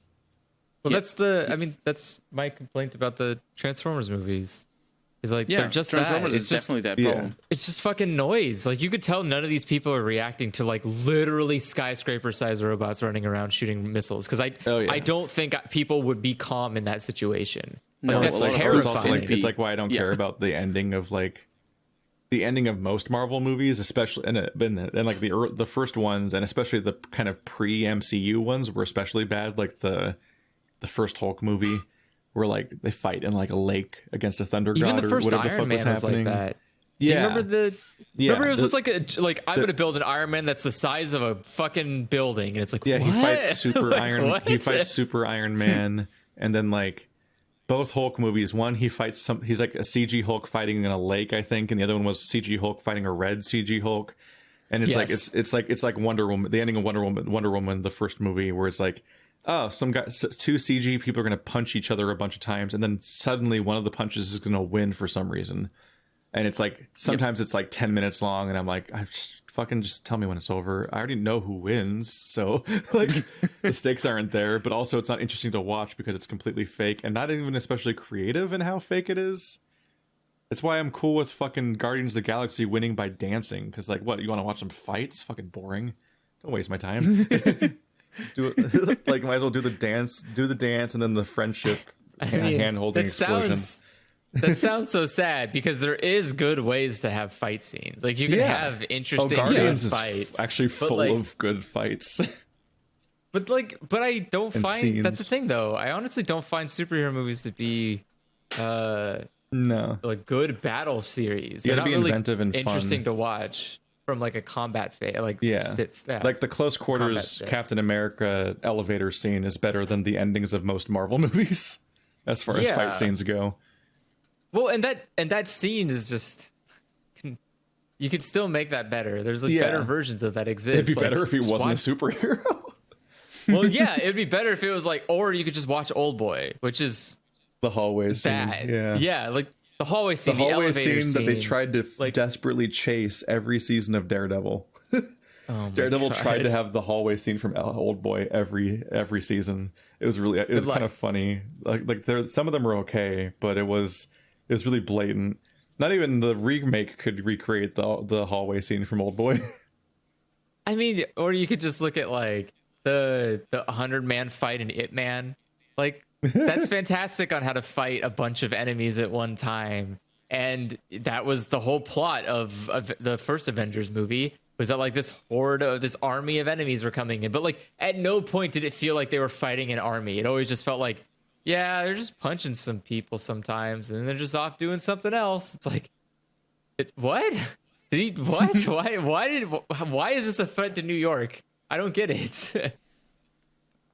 I don't know. In any case, the point was that the Sonic movie had this opportunity, that it had a good character and it had a good aesthetic view. So all you had to do was just make it so you kind of slowly cut out this really bad portion of like man takes anthropomorphic animal to place on a car trope, and like if you could minimize that and increase a lot more of the cartoonish fight between Robotnik and Sonic, you could have had a really good movie. Yeah. Like, I mean, you look at the Quicksilver scenes from the X-Men movies, and then the other Quicksilver scenes from the Marvel movies, and then the Flash scenes from the DC movies, and so on. Like it's at this point, it's a trope that whenever people do a fucking the speedster does a slow-mo scene, that the audience eats it up, and it's their favorite thing of the entire movie. It's like they talk about it more than the fucking Vader scene from Rogue One. So you think that something like Sonic the Hedgehog would be kind of a slam dunk, especially since those are all comedy scenes. Yeah, Yet I literally have never heard anyone talk about how cool that slow-mo comedy scene from Sonic was. It's boring.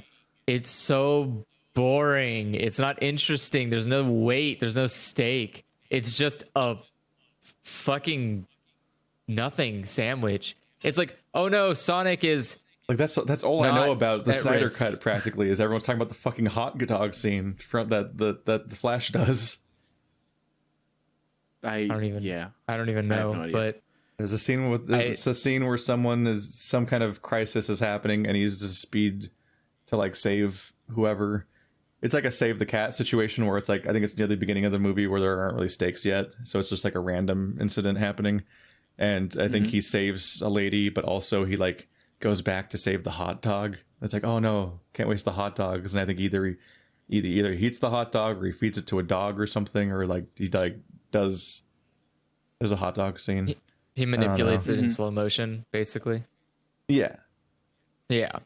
Kind of like those all those scenes where you like the slow-mo person will like spot like, oh, these bullets are headed straight for that person, so I'll just like flick them out of the way and slightly rearrange you so you're over here and da-da-da-da. Then it goes back to normal speed. It's so done. In Sonic, it was not like. I mean, that. How is that? What was that? How is that on a highlight? Like that has just been done so often, though.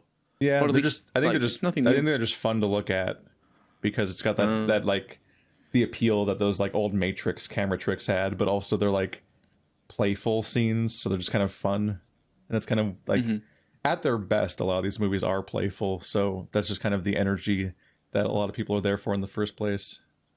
Yeah. So it feels weirder when you're watching the grim, dark, black and white Snyder cut of a movie and it does it. You're like, wait, what tone are we going for? This is the movie where Superman wears all black, right? For no reason. Do a black and white cut of a movie. Of a superhero movie. Yeah, of a superhero movie. You're on Schindler's List. Yeah, like they're he like wants it to be, though. Cinematically, but then just make that. It's not like anyone's stopping him. He doesn't have to make a superhero movie. He had like all these years before the Snyder Cut came out. And he could have just not gone back and done that. He just didn't have to. There was no need for him to make a superhero movie. But he still wanted to. That was a lot of money in it, apparently. It's a bit of a vanity project, and it's also a bit of like a kind of like fixing a thing that was like a regret because he didn't get to like finish his movie. And like he lost somebody, wasn't it? That he stopped being the He didn't do because the he had to original step movie. off.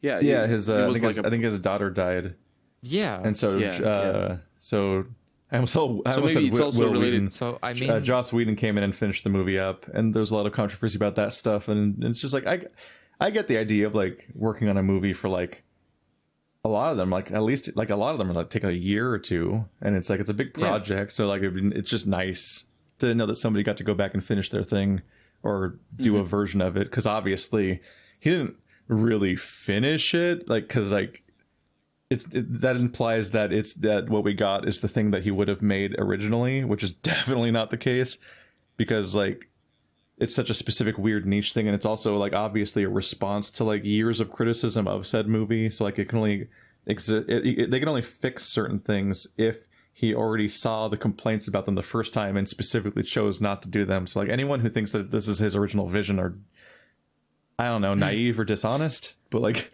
that's definitely not what happened. I think they're naive. We did not get the yeah. original Snyder cut either. Not that it existed. well, no, because it's not like he's gonna make a It whole didn't new exist movie. either, yeah. Like the original Snyder cut There's only so much he genuinely can didn't do. exist, but also like you don't come back in 2021 and finish exactly what you meant to make in like 2016 or whatever year it was. It's like you're essentially making the 2021 idea that you have now. Yeah. Knowing not only that you're basically been fired from DC and don't get to make any more movies after this, and also that people have had criticisms of this thing for years, so you have things to respond to. I also wonder how fast do you think these people grow when they're in this level of directorial leads, basically? Because like how fast do they grow, as in like how much did he improve in those years? Yeah, that too, I suppose. But I mean, like even in terms of like like himself as a person and his ideas and his opinions and all that sort of stuff. How do you think that they ever can grow? Like, because they're basically like movie can he directors. become a better person or a more interesting director or something? Or just change sometimes, because you might make a movie into, like, if I made a movie. I mean, I think he's still a randy and objectivist, so he shouldn't be making any superhero movies because it's countered the entire premise. Yeah. But that part aside, I mean, like, because I look at myself, if I made a movie in 2016, it wouldn't be anything like what I would do today, and I assume it wouldn't be anything like what I would do in 5 years, because I know myself. I was uploading Sonic Boom this week and I hated it. Like do you think there's some highlights I liked and they made me laugh and so on, but there's like every single second I'm just like shut up, and I'm looking at myself. Stop talking. Why are you talking so much? Why did you think that thought needed to come out? I hated listening to 7 hours of 2015 or 14 me. That's me though. I feel that way all the time. It's the hardest I don't know. hurdle to edit is I have to listen to myself, and I don't want to. It's why I desperately. It's a reason why I desperately try not to edit like much. I try to. If anything seems like it needs editing, I try to do it that day based on memory, because I don't actually want to like rewatch anything and have to deal with myself. You need to do what I do, and then don't listen to it. You just go for it by the cuts. Yeah, I mean that's dangerous. It's weird because I have some weird editing mistakes in the old days because I was doing a little too automatically. Like I would episode cut. I would start and end each episode where I first and last talked, but sometimes I had like hit record, but like conversation was happening, or like the episode ends with like dialogue, but then I didn't say anything at the end after the dialogue, so visually it looks like the episode ended like a few minutes ago, and I could edit there, but actually the characters talked for a few more minutes, but I just didn't really have anything to say, so I just cut the episode. So like I think in Disgaea 5 there's like an intro and outro conversation of every single level, and there's like one or two times where I just accidentally skipped some of them in the editing because I just thought the episode didn't start or end there, and I was, especially back then, multitasking, editing and recording all this stuff while working a job. Yeah. Whoops. It's definitely something. We all make mistakes. Womp. And they stay there forever because we don't take them down. But to answer your question, I don't think Snyder has changed at all in the time between he started the movie and when he finished it. He doesn't really change much as a person or as a director in general. Most of his movies are not great.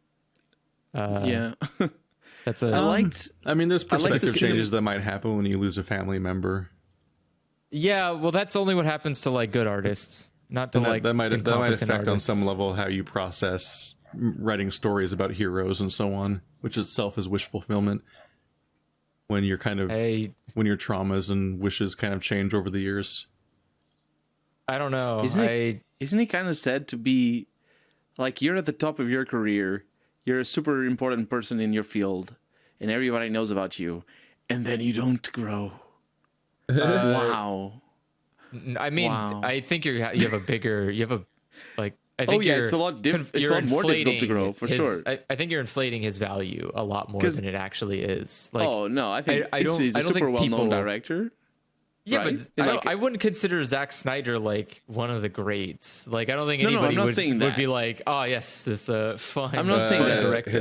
His cult following certainly thinks. Like they're really obsessive on that. Everyone's cult following thinks that, but that doesn't mean anything. It's valueless. I'm saying that objectively, he's at the top of his career, and any director would do a lot of things to get to where he is, right? Well, but I think the difference is not a lot of directors would do what he does to get to where he is. For sure. Which I think is the important part. Like a lot of people did what Hitchcock did, not even just to mimic him, but because the things he did were really good. And like he's actually probably done with his biggest years as far as fame goes. Yeah, probably. Because like Zack Snyder movies did all right, but this like obsessive fandom didn't seem to exist until he was like the singular poster boy of all of DC, and he has not been hired by them again since Justice League, which happened a while ago now. So like there's this blip of him re-editing and redoing like that movie essentially as like a minor like special feature on HBO thing on HBO Plus or Max or whatever. But like they've made a bunch of DC movies since then, and there's more in the pipeline, and none of them seem to feature Zack Snyder at all. And so like I think his big fame years are over. I don't know, maybe we'll get Sucker Punch 2. I still think Sucker Punch is his best movie. I like Sucker Punch. It probably is, but if it had done better instead of being a giant flop, which I think it was, maybe we'd have had a decade of like kind of fun Zack Snyder movies instead of exhausting grimdark ones where Superman's the worst person ever and so on. Yeah. Yeah, I don't know. It's weird to me to think.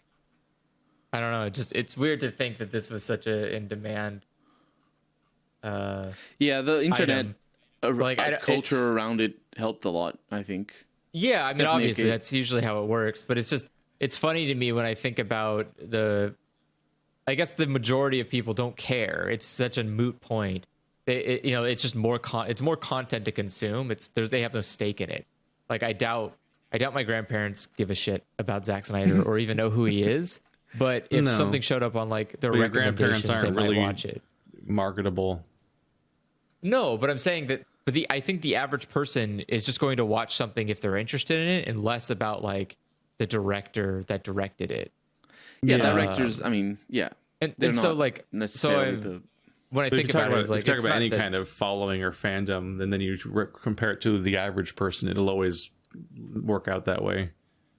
I don't know. I think like Steven Spielberg would be a director that I think the majority of people have like some kind of intrinsic trust in. Even though he's made bad movies, it's just still like household name. Basically. Yeah, like there are household name directors, but what I'm saying is like Zack Snyder's just not even close to that.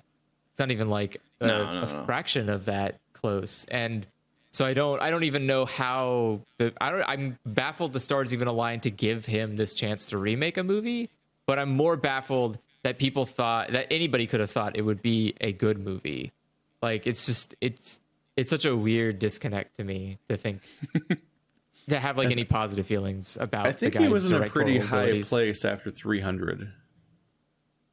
Oh, I'm sure, because 300 did well, though, right? Yeah. Like, but did then that 300 well led in the to box Watchmen, office? which itself was a DC comic adaptation, and then that leads directly into him doing all these DC movies.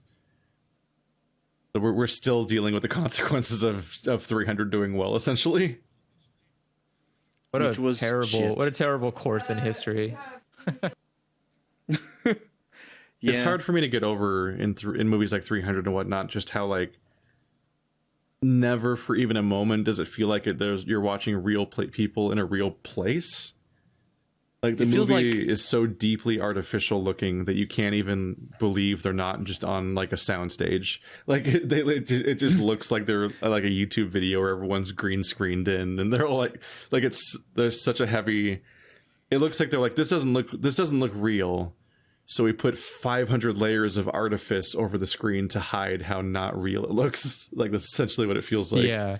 It's like the dinosaur walking in front of the car in Star Wars. You're like, why? Why did you do this? You didn't fucking... This is fine. It's fine that it looks janky. That really was his career. It's okay. Yeah, his first movie was Dawn of the Dead, then 300, then Watchmen. It was that quick. Yeah. And then then, like after Watchmen, he made the weird CG owl movie and Sucker Punch, and then he's just been doing DC movies continuously. Yeah. I'm glad that they haven't hired him back, so hopefully that he can just go and not do those anymore. He's got enough royalty money to maybe it's a curse. Like, he's finally been freed from the curse. Yeah. Well, like he doesn't make good superhero movies, so like just free him from the curse. If you take him away, because he just did superhero movies from 2013, and like he was working on it before then too, all the way up till Justice League came out in 2017. And then has he made a good superhero movie? Like like Watchmen wasn't good. Neither was Superman. Neither was Justice League. I have only watched it a couple of times, and I think I watched it in the cinema, and I watched the director's cut.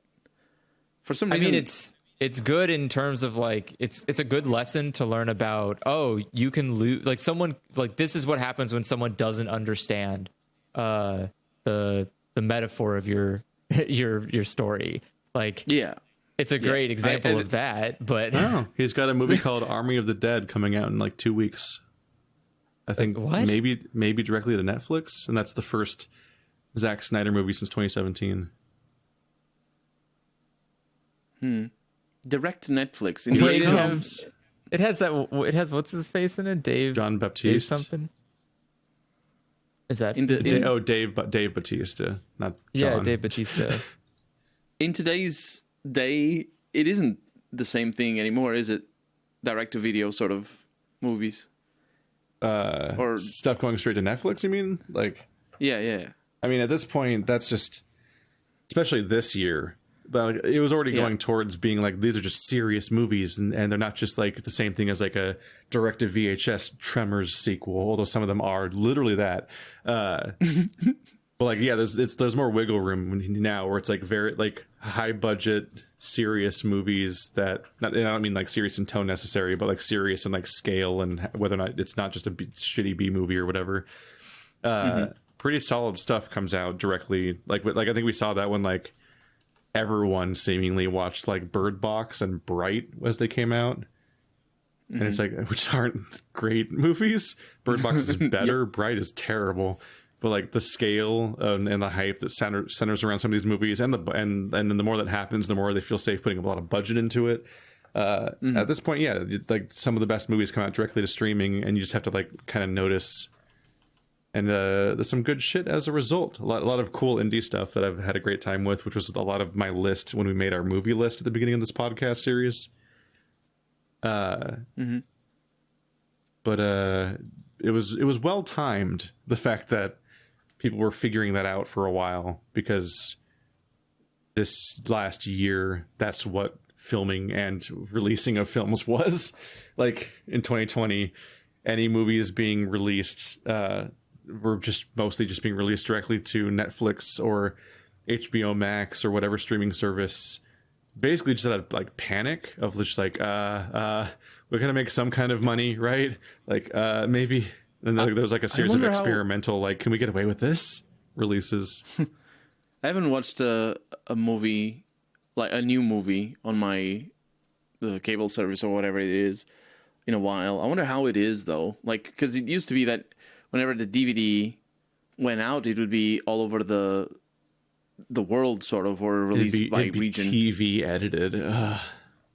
But the thing about streaming though is that if you want on-demand video is always very staggered. Like even Netflix here in Portugal is very, like we don't have the same shows. There's shows that are mostly there, that like especially the old stuff tends to be there, but new stuff takes forever to get added. So I wonder how it is with movies, because a new movie comes out, even like specifically in the theaters, a new movie comes out everywhere in the world. Yeah, there's a lot of weird, confusing release things. Like, what is it? I had a day where we watched we had like a binge day where we watched a bunch of videos on other people's streaming services. So like, oh yeah, I'll watch that. I don't even have access to that normally. And we saw like Mortal Kombat and the New Mutants and so on. And yeah, I was noticing that like there were so many different things open that I'm losing track of them now. But I think it might have been HBO Max or something. They had like the new the new King Kong versus Godzilla movie, and it was like it had an expiration date. It was like this, like you buy it for full price to watch it, and it's on the service until like that day, and then it's leaving. And I'm like, what? Like, isn't it your movie? How does this work? And it's like, is that like its theatrical run? Is that the implication? Like it's going to be on streaming for this many weeks at full price, and then it's going to go away because of how the contracting works, of how theater versus eventual home video release goes. And then like, is it going to come back like 2 years from now as a streamable movie, essentially? Like, is it going to be like the weird cycle that it happens normally, where it's like first it's in theaters, then it's on home release, and then it comes out on streaming eventually, except it first was on streaming because theaters were streaming, and then comes back like a year later? Like, what the fuck what's the system now? That sort of stuff really puts me off. Like people are so used to seeing their money just basically taken away every month by whatever thing they want. Like it's the subscription model, really. At the end of the day, it's scary. Like we used to be able to save up and buy a thing, and then we would enjoy it for however long we wanted it. And whether it's a console or with games or books or music or whatever. And these days it's not yours. You just pay for the privilege. And so anytime you want to stop, like imagine I buy music every month and I pay $10 every month. And I say $10 because is that still what Spotify charges for their premium? Most services are now 15. Okay. But imagine I spend $15 every month in buying music, which is about reasonable. And I just listen to it, and I rip my CDs into MP3 or WAV or whatever, probably OGG, and just enjoy it. And then suddenly I don't have a job, or my life situation changes, and I can't continue buying music. I can even sell the music that I owned. A lot of people did that, and I got a lot of music because of that. Or potentially just keep it, and you're like, I just got all this music. Yeah, stop buying and just enjoy the ones you have. You can stay like that for years. Yeah, like the idea that if you lose your income, you can essentially lose the entire conduit to all existing entertainment media, because you don't get to keep any of the ones you've watched and seen the way you used to when you bought them. It's super scary. Like, because it is the normalization. Torrent it. Oh yeah, for sure. But you could always do that. But no matter what business model. The thing is, it's not torrents are like a personal choice thing. It's not for sure it's an option, but legal or otherwise it doesn't. That's not the point. My point is that as a society, people are used to. They have not only. It's like. I mean, it's fucked up. I think it's fucked up. It's weird because take anime for example. Anime, when you stream anime, it's actually the worst quality you could watch it in.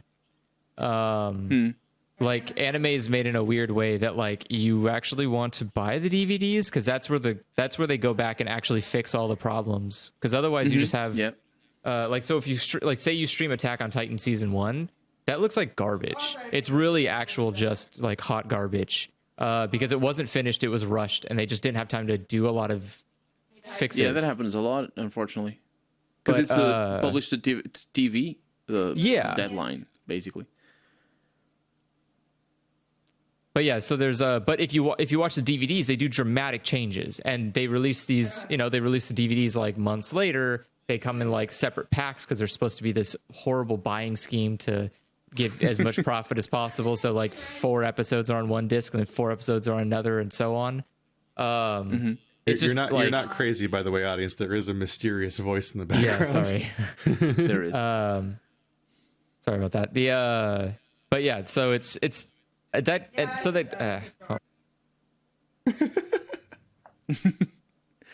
It's the ghost of Attack on Titan. What the fuck does that mean? I don't know. It's just telling us the story. It's telling the audiences don't care. Audiences don't generally care about audio quality in general. They don't care about quality because I always think about that funny thing where I think Donkey revealed on a podcast that like he didn't know how to record in any quality better than 480p or something, so he was just recording everything in 480p and rendering it in 1080p, and nobody ever complained or noticed. But that's like, video. That's forever. Video. Yeah. I think audio is way more important than video. I meant to say audiences, not audio. Like audiences don't really care about quality. So like that's like streams just kind of won out, even though on many streaming platforms. I see what you mean. Right. You can only stream in like 720p. Even like in many cases, your screen, your TV is getting only 720p. Like, and I've known forever, like no one really cared because like you go to your fucking parents' house and like they don't even have their HD stuff plugged in correctly, or like they have like the HD, they have a giant HD TV they spent like $1,000 on or some bullshit, and it's set up in this giant entertainment center with a sound bar and all this other stuff, and they're using the fucking first 100 channels on cable instead of the like big numbers that are the HD versions of those channels. Like they're still watching the SD channels, and they're still watching DVDs and so on, despite having this massively expensive TV to like stretch out their low quality video they're watching all the time. And I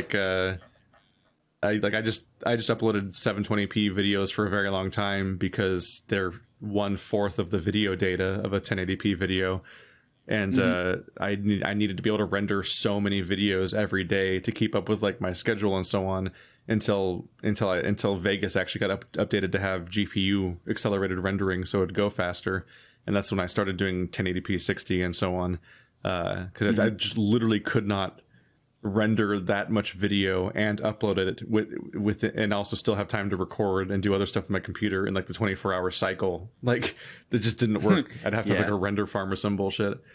And like there's a lot of people do that. Oh, not on YouTube necessarily. When my whole channel went up in quality, no one said anything. No, you never got a single comment. No one even noticed that all my videos suddenly went up from 720 to 1080 one day. Like no one I'll cared. Be honest, I have so I don't use all my screens are 1080p, but I never maximize YouTube videos, and I watch everything on 480. I just watch all videos on 480p. Like half these people are watching stuff on their phones anyway, where they can't fucking tell the difference between 720 and 1080. Their phone's fucking 4 inches wide or less. Like, in fact, recording at a lower resolution.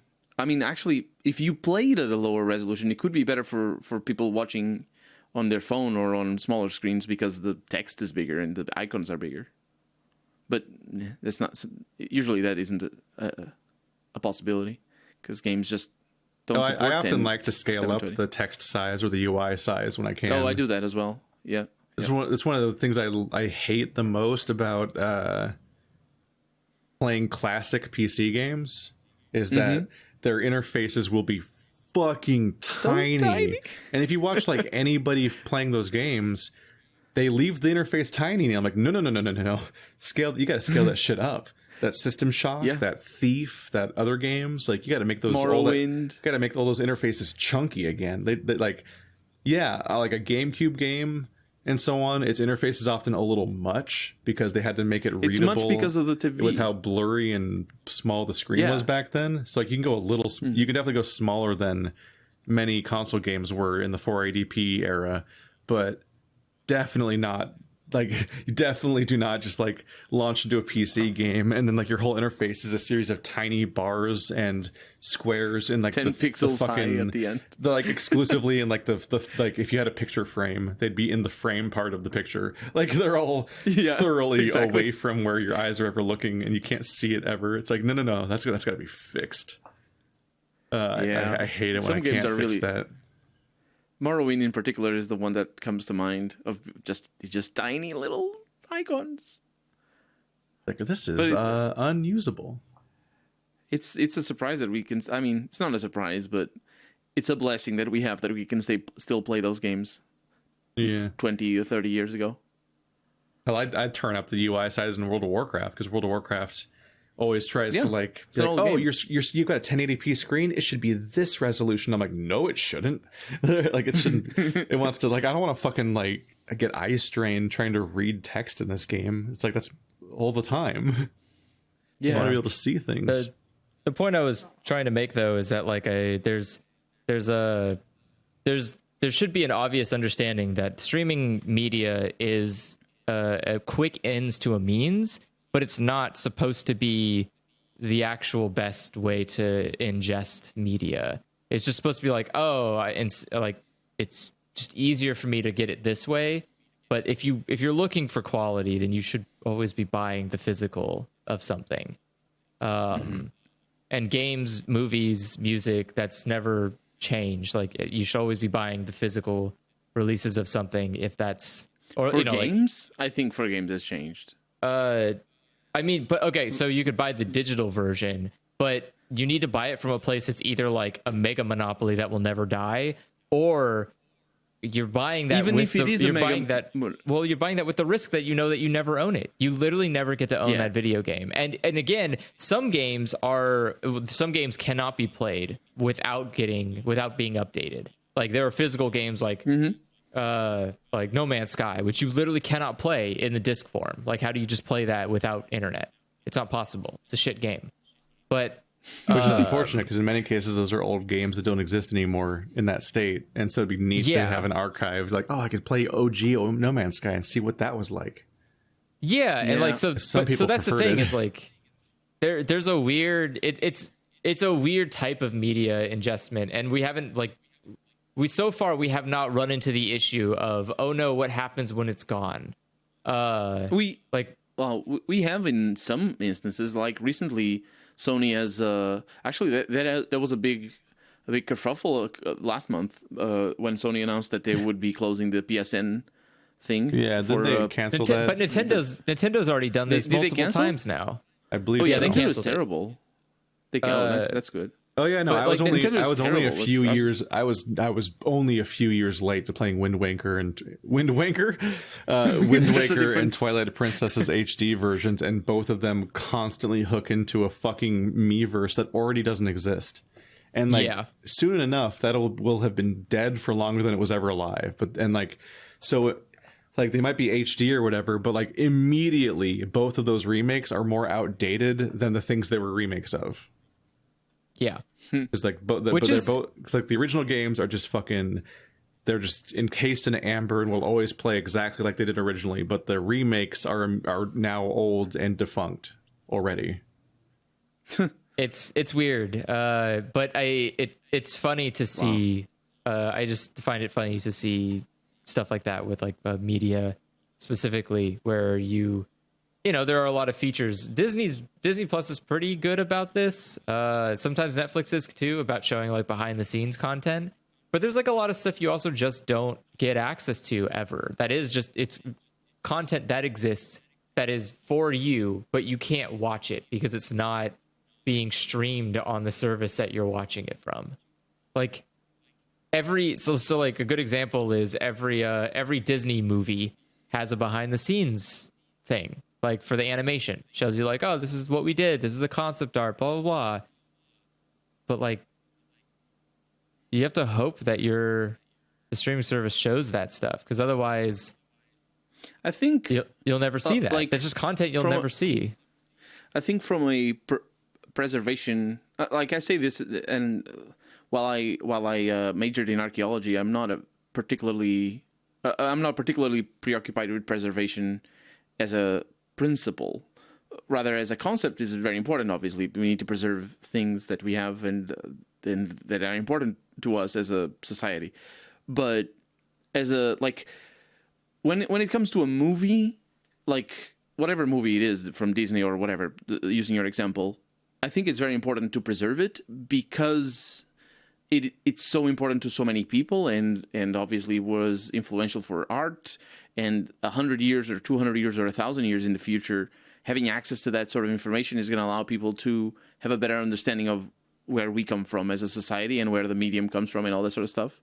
And we squandered our growth potential. Yeah, that's kind of true. You know what? I'm actually not. I'm kind of opposed to like physical media. Let's get rid of it. I don't think we should have any historical records. We both fucking major in these things, and we're like, you know what we should be? Let's players. Instead of we could have been having a fucking channel like Dr. Mike and Legal Eagle. It's like a geologist and an archaeologist react to Breath of the Wild. That's not accurate. Blah, blah, blah, blah. Those do great. Do that. Those videos do great. Yeah, those do great. You're not clickbaiting it right. It has to be a react video. I complain about the plastic skeletons every chance. Yeah, but that's just an rando thing. That's in the middle. You're making a let's play still.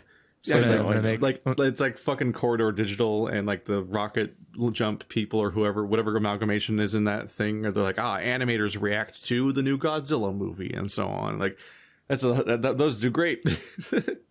I wonder if there's a channel that's dedicated to an IT professional reacting to fake computers.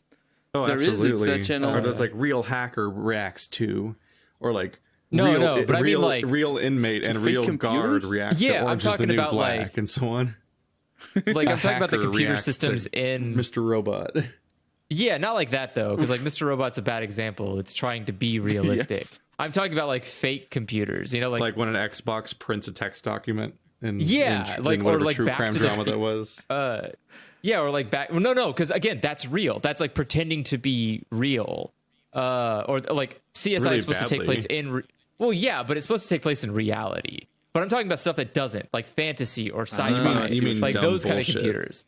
Yeah, I really got a kick out of. I was watching New Mutants. The operating system for Aliens is a DOS-based operating system. Yeah, really? Fucking, you're gonna run an entire like space empire on DOS? How the fuck do you even send files? It doesn't have that functionality. Like what? Like what does even send mean? I don't. Well, I mean, like it doesn't have it's. I know. It's so basic. Yeah, it's like how do you send a picture in a non-GUI setting? You can't. Like that doesn't work like that. So like DOS couldn't. It would have to relay ANSI. You would have to, or you'd have to do like then that would be Linux, not DOS, because Linux can do pictures, but DOS cannot, and it's a DOS-based operating system. So like, this is a terrible idea. How do you view anything? But honestly, though, I feel that the problem with those channels is that either they're really focused, like for example, Legal does that every once in a while. They're just boring. Yeah, they're just boring channels. Unless the channel focuses on like Legal does with just legal issues, and then every once in a while it goes in, this movie over here, isn't it bollocks? Let's go back to talking about politics. And unless it's like that, it's just boring because it ends up being cinema sins. And then I always feel like Legal Eagle only works in the context of, hey, could you explain like a real legal thing going on right now that I don't understand? It's a fun formula. Admittedly, I enjoyed it more with Dr. Mike because Dr. Mike would just kind of say insightful things about weird medical shit, and it's like, see, that's actually like that's exactly how that works, and they'd add like additional context to it and so on. And then other times you just like chest compressions, and so on. And it's just like, I'm kind of learning something. Like, admittedly, legal stuff is way more boring, so I just prefer Legal Eagle's videos that are actually about stuff. But no, actually, I unsubscribed from Dr. Mike because there was a controversy with he has all this COVID coverage, and then he was like doing this like maskless bunch of people party in the middle of the pandemic, and was a huge hypocrite. And then when the controversy came at him, he sequestered away a little like no comments, no like bar apology on his like second or third channel where almost nobody that follows him would ever know it existed.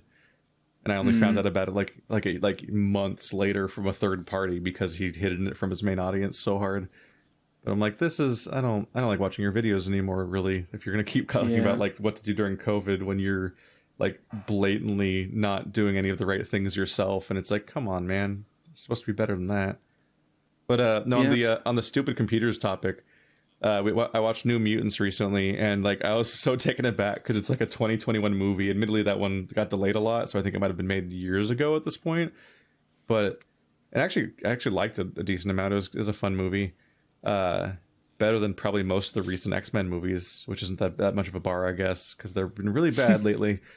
But the fucking computer, I couldn't accept that a 2021 movie computer was like this. But like, it was like a hyper stylized, ridiculous, glowy, like bunch of neon bars and text on a black screen, and the text is so big and so stylized, and like she's like opening up an email. It's like receiving message, and like a little bar is like slowly filling up for like 10 seconds. It feels like I'm like, oh my god, it's going so slow. And then it's like a series. It's like for some reason like a fucking like a movie or like video game interface thing. It's like one bar of text is coming in at a time to dramatically reveal the message, and then the last one's like big and red and so on. And I'm like, what the fuck? It's an email. Like, why does it look like a fucking? Well, it's an email from your grandmother. It looks like a 90s movie like security alert, and it's just a fucking email from her boss. What the fuck?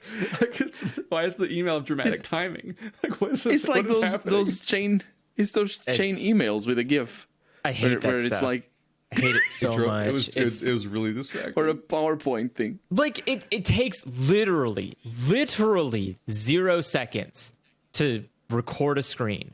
Like just record a fucking screen doing something. No, that's the directors usually. I imagine so anyway. Or the producers being like, we need to spice this up. And but that's not how computers are. But every movie goes through like at least like somebody has to work on CGI for something. Like every movie has some level of CGI, even if it's minimal. Like the person who did that computer screen had to have fucking CGI'd it. It had to have been like a green monitor that they overlaid the graphics onto. Like every screen in a movie is fake. Do your fucking job right. Just fucking make it look right. They just can't have. It needs to be fake because you can't record. But I'm saying, It can be fake, but you can record real footage to put into that fake computer. Yeah, for sure. You don't have to do this like weird cartoonish shit.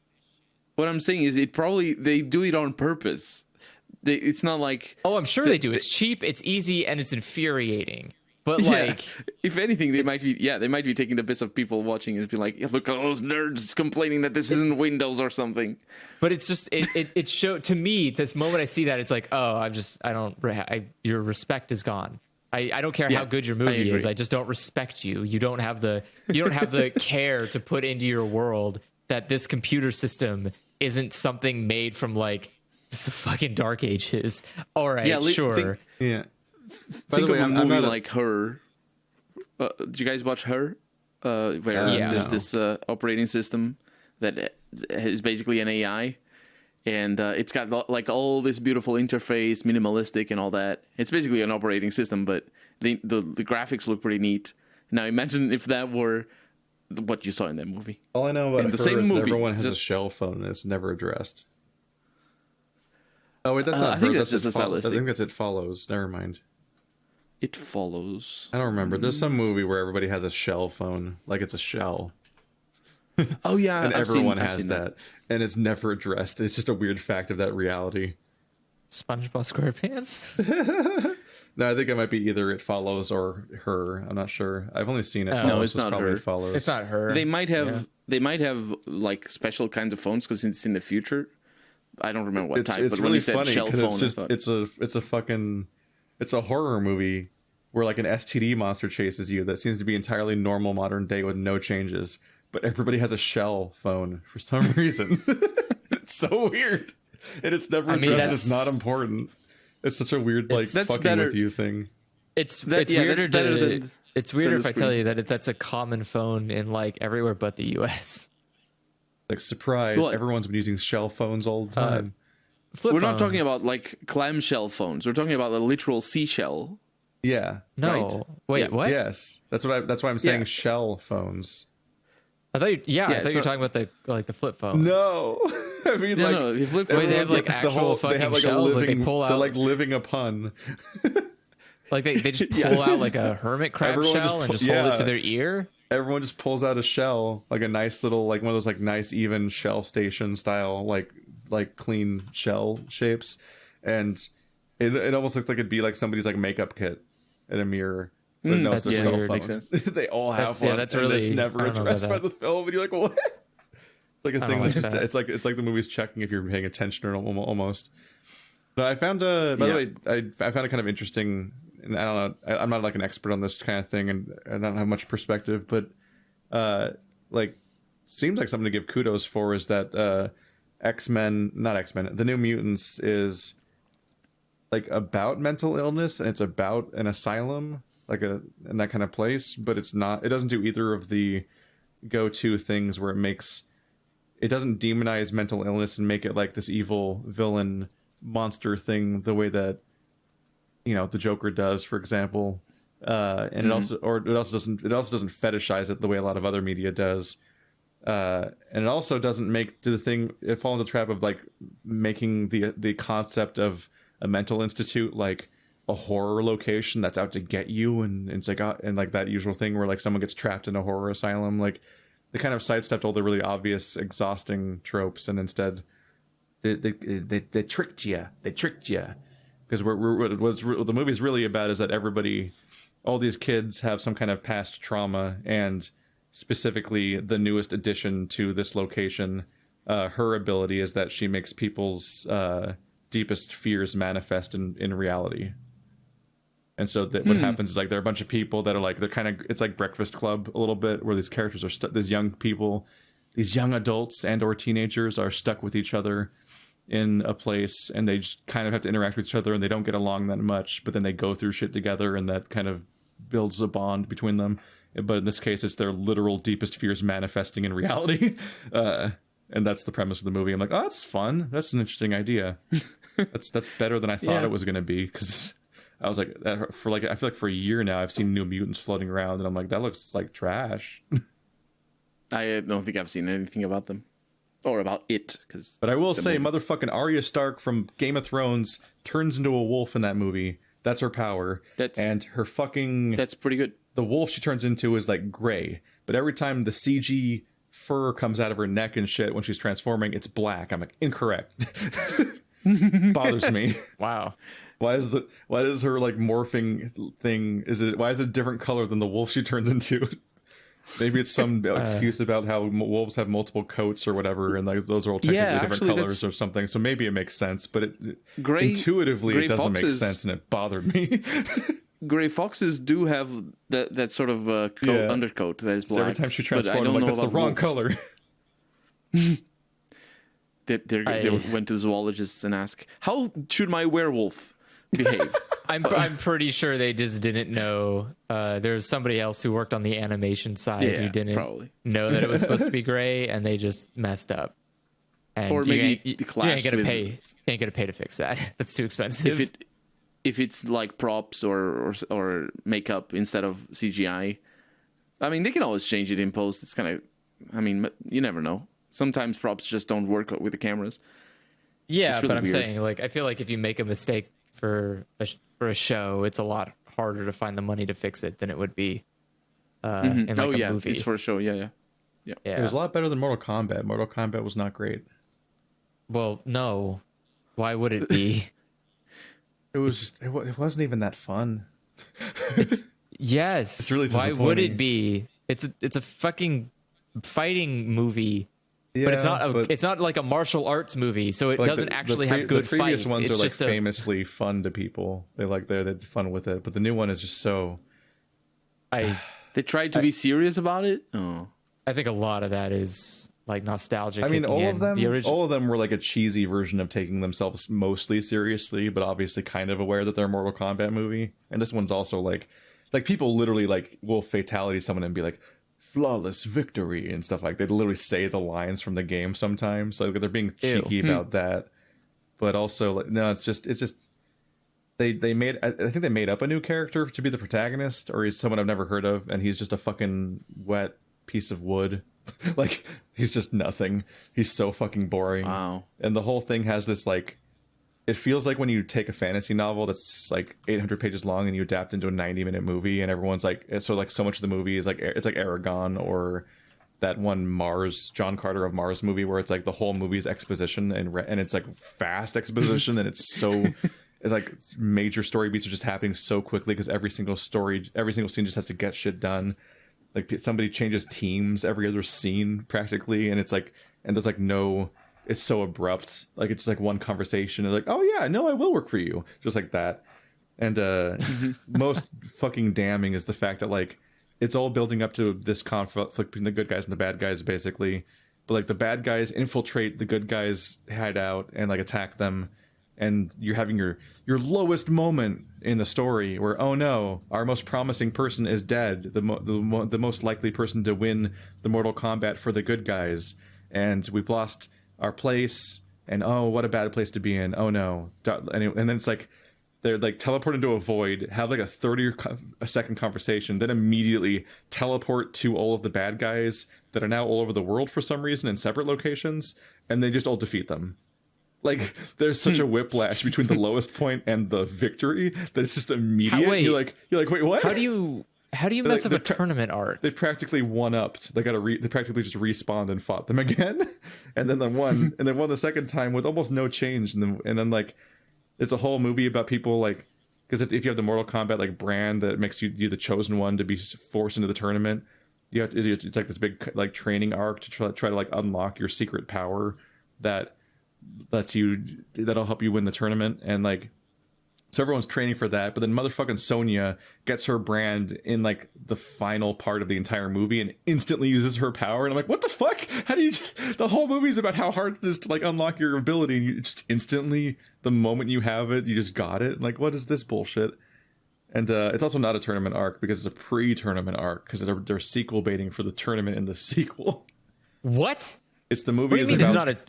The movie is about how there's a game is about a tournament. Yeah. How do you even have? There's no plot besides that. I'm literally explaining it to you. The movie is about how there's a tournament that determines the fate of reality, and if Earth Realm loses one more tournament, then the Shadow Realm will completely take over forever, and so on. And so they're building up this tournament, and what's happening is that the Shadow Realm people are cheating, so they're trying to assassinate all the Earth Realm people on Earth before the tournament by hunting them down. And so this movie is just them trying to unlock their powers and not get killed. And they do basically still just win and kill everybody. But then they don't even Shao Kahn or whoever the guy is, it's like, it's like, I've got more dudes though for next time. And so like, I think the next movie's the tournament with another cast of evil dudes. What? Okay. All right. That doesn't sound, I don't know. That doesn't sound particularly outlandish to me. That sounds I'm not bothered by that idea. It's just the whole movie's bad. For sure. You're not going to write a good story. Every character makes stupid choices every second. Well, the combat's not like that great, and it's just like. But more than anything, it's just that it's a really not that complicated movie that for some reason needs to have like 60% of it be it explaining its own plot. And it's like, oh god, this is so much exposition. That's what I mean. Like, I don't know why you need to do that. Just every fight each other. Every scene felt so rushed. It's in such a hurry all the time. Like I mean, they have to do the exposition. They don't have time for the rest. What drove me fucking crazy is they established like, we got to hide you. We got like, whether you're going to be good at the tournament or not, we got to take you away from your family because they're like tracking your mark and they're gonna hunt you. So you got to stay away from your family because they'll be in danger. And then they're like, I'm sorry. He has this like sad moment, like, I'm not good enough. I can't unlock my power. I'll never unlock my power. I'm sad. And Raiden's like, okay, then go home or whatever. And he gives him a portal to go back to his family. And immediately his family gets attacked. I'm like, what the fuck did you think was going to happen? You still have the mark, you dumb motherfucker. And then it's like, but of course I'm like, I wasn't fucking born yesterday. So I'm watching this movie. I'm like, oh, I get it. It's the protagonist and his family's threatened. So he's going to unlock his power at the last second to save his family instinctually. And then that happened. And I'm like, cool. I've seen movies before. Thanks, Mortal Kombat. Nobody saw that coming. and his power's stupid. He just renders like cords of like golden looking cable all over his body as like an armor, and he fights him with like bladed tonfas, and I'm like, we didn't even establish you know how to use tonfas, what the fuck? And he just like immediately takes out Goro with fucking tonfas. I'm like, that you've been an MMA fighter this whole time. All you do is punchy and kicky, and you were specifically bad at it. You were the one that loses all the time. Where's this tonfa skill coming from? We never established you know how to use tonfas. Why is your secret ability creating tonfas? And like their abilities are so weird because it's like, okay, Sonya shoots like a Vorpal shockwave thing. Kane, metal face with the red eye guy. He shoots a laser out of his eye. Kano. Obviously, Scorpion has a grappling hook thing that he shoots out. Sub-Zero ices people. Like, okay, these are so far more or less making sense. That one guy throws his hat and as a disc that spins. I'm like, okay, that's weird that it's like an outside, like everyone else has an elemental power. I don't know why your power is like, that's from the fourth game, I think. Especially, like that guy's a little weird. But what gets weirder is guy who manifests armor and tonfas for some reason, and even weirder is Jax, whose arms get frozen off and broken off by Sub-Zero. Then they give him shitty mechanical arms that aren't very helpful, and they're not doing a good job. And then, as far as I can tell, him unlocking his power in the movie is when suddenly his shitty mechanical arms turn into super buff arms. And then they just permanently become super buff, like jacked arms. And that's his, as far as I can tell, that was him unlocking his power. His power is that the augment that already existed on his body suddenly became a different augment. And I'm like, wait, what? What are the rules behind these brand powers? Because like I thought I had it down when it was like, here's the ice guy and here's the fire guy and here's the laser guy and the Vorpal shockwave person, but now I'm really confused. Like it was literally like like everyone else has an obvious reveal scene of like, oh, that's their power, and it clicks, and you're like, I get it. But like literally 10 minutes after Jax's power unlocked, we were like, wait, was Jax's power that his arms got buff? and everyone's like, yeah. Everyone's just laughing about it. What was Sonya's? She shoots these purple like shock waves that looks like the stun gun. It's like, looks like when your phasers are on stun or your guns are on stun in Star Wars. It's like the rings that shoot out, but they're purple. Oh, okay. She shoots like purple rings out, and they pretty much just like delete people. Like someone gets gored by them, and I'm like, oh, that's her power. She literally gets her brand, and then goes to a place, uses her power, kills somebody instantly, and then is basically never seen again in the movie. It's like there's like a fucking 5 second between. There's like 5 seconds between her gaining the brand and instantly killing somebody with her power and then being out of the movie, essentially. Like, it's so rushed. Impressive. That movie's in such a hurry. Yeah, I wouldn't expect much of a Mortal Kombat movie, but wow. That sounds bad. My expectations were low, but holy fuck. I love that image. Anyway, guys, terrible. This has been Dialogue Choices. It's time. We need to wrap up for a variety of reasons, really. Yeah. You can send your questions to dialoguechoicespodcast@gmail.com, and we'll answer them next time. There are a couple of them, but not that many of them. So get them in quick. Yep. Get on with it. See ya. Bye. Bye.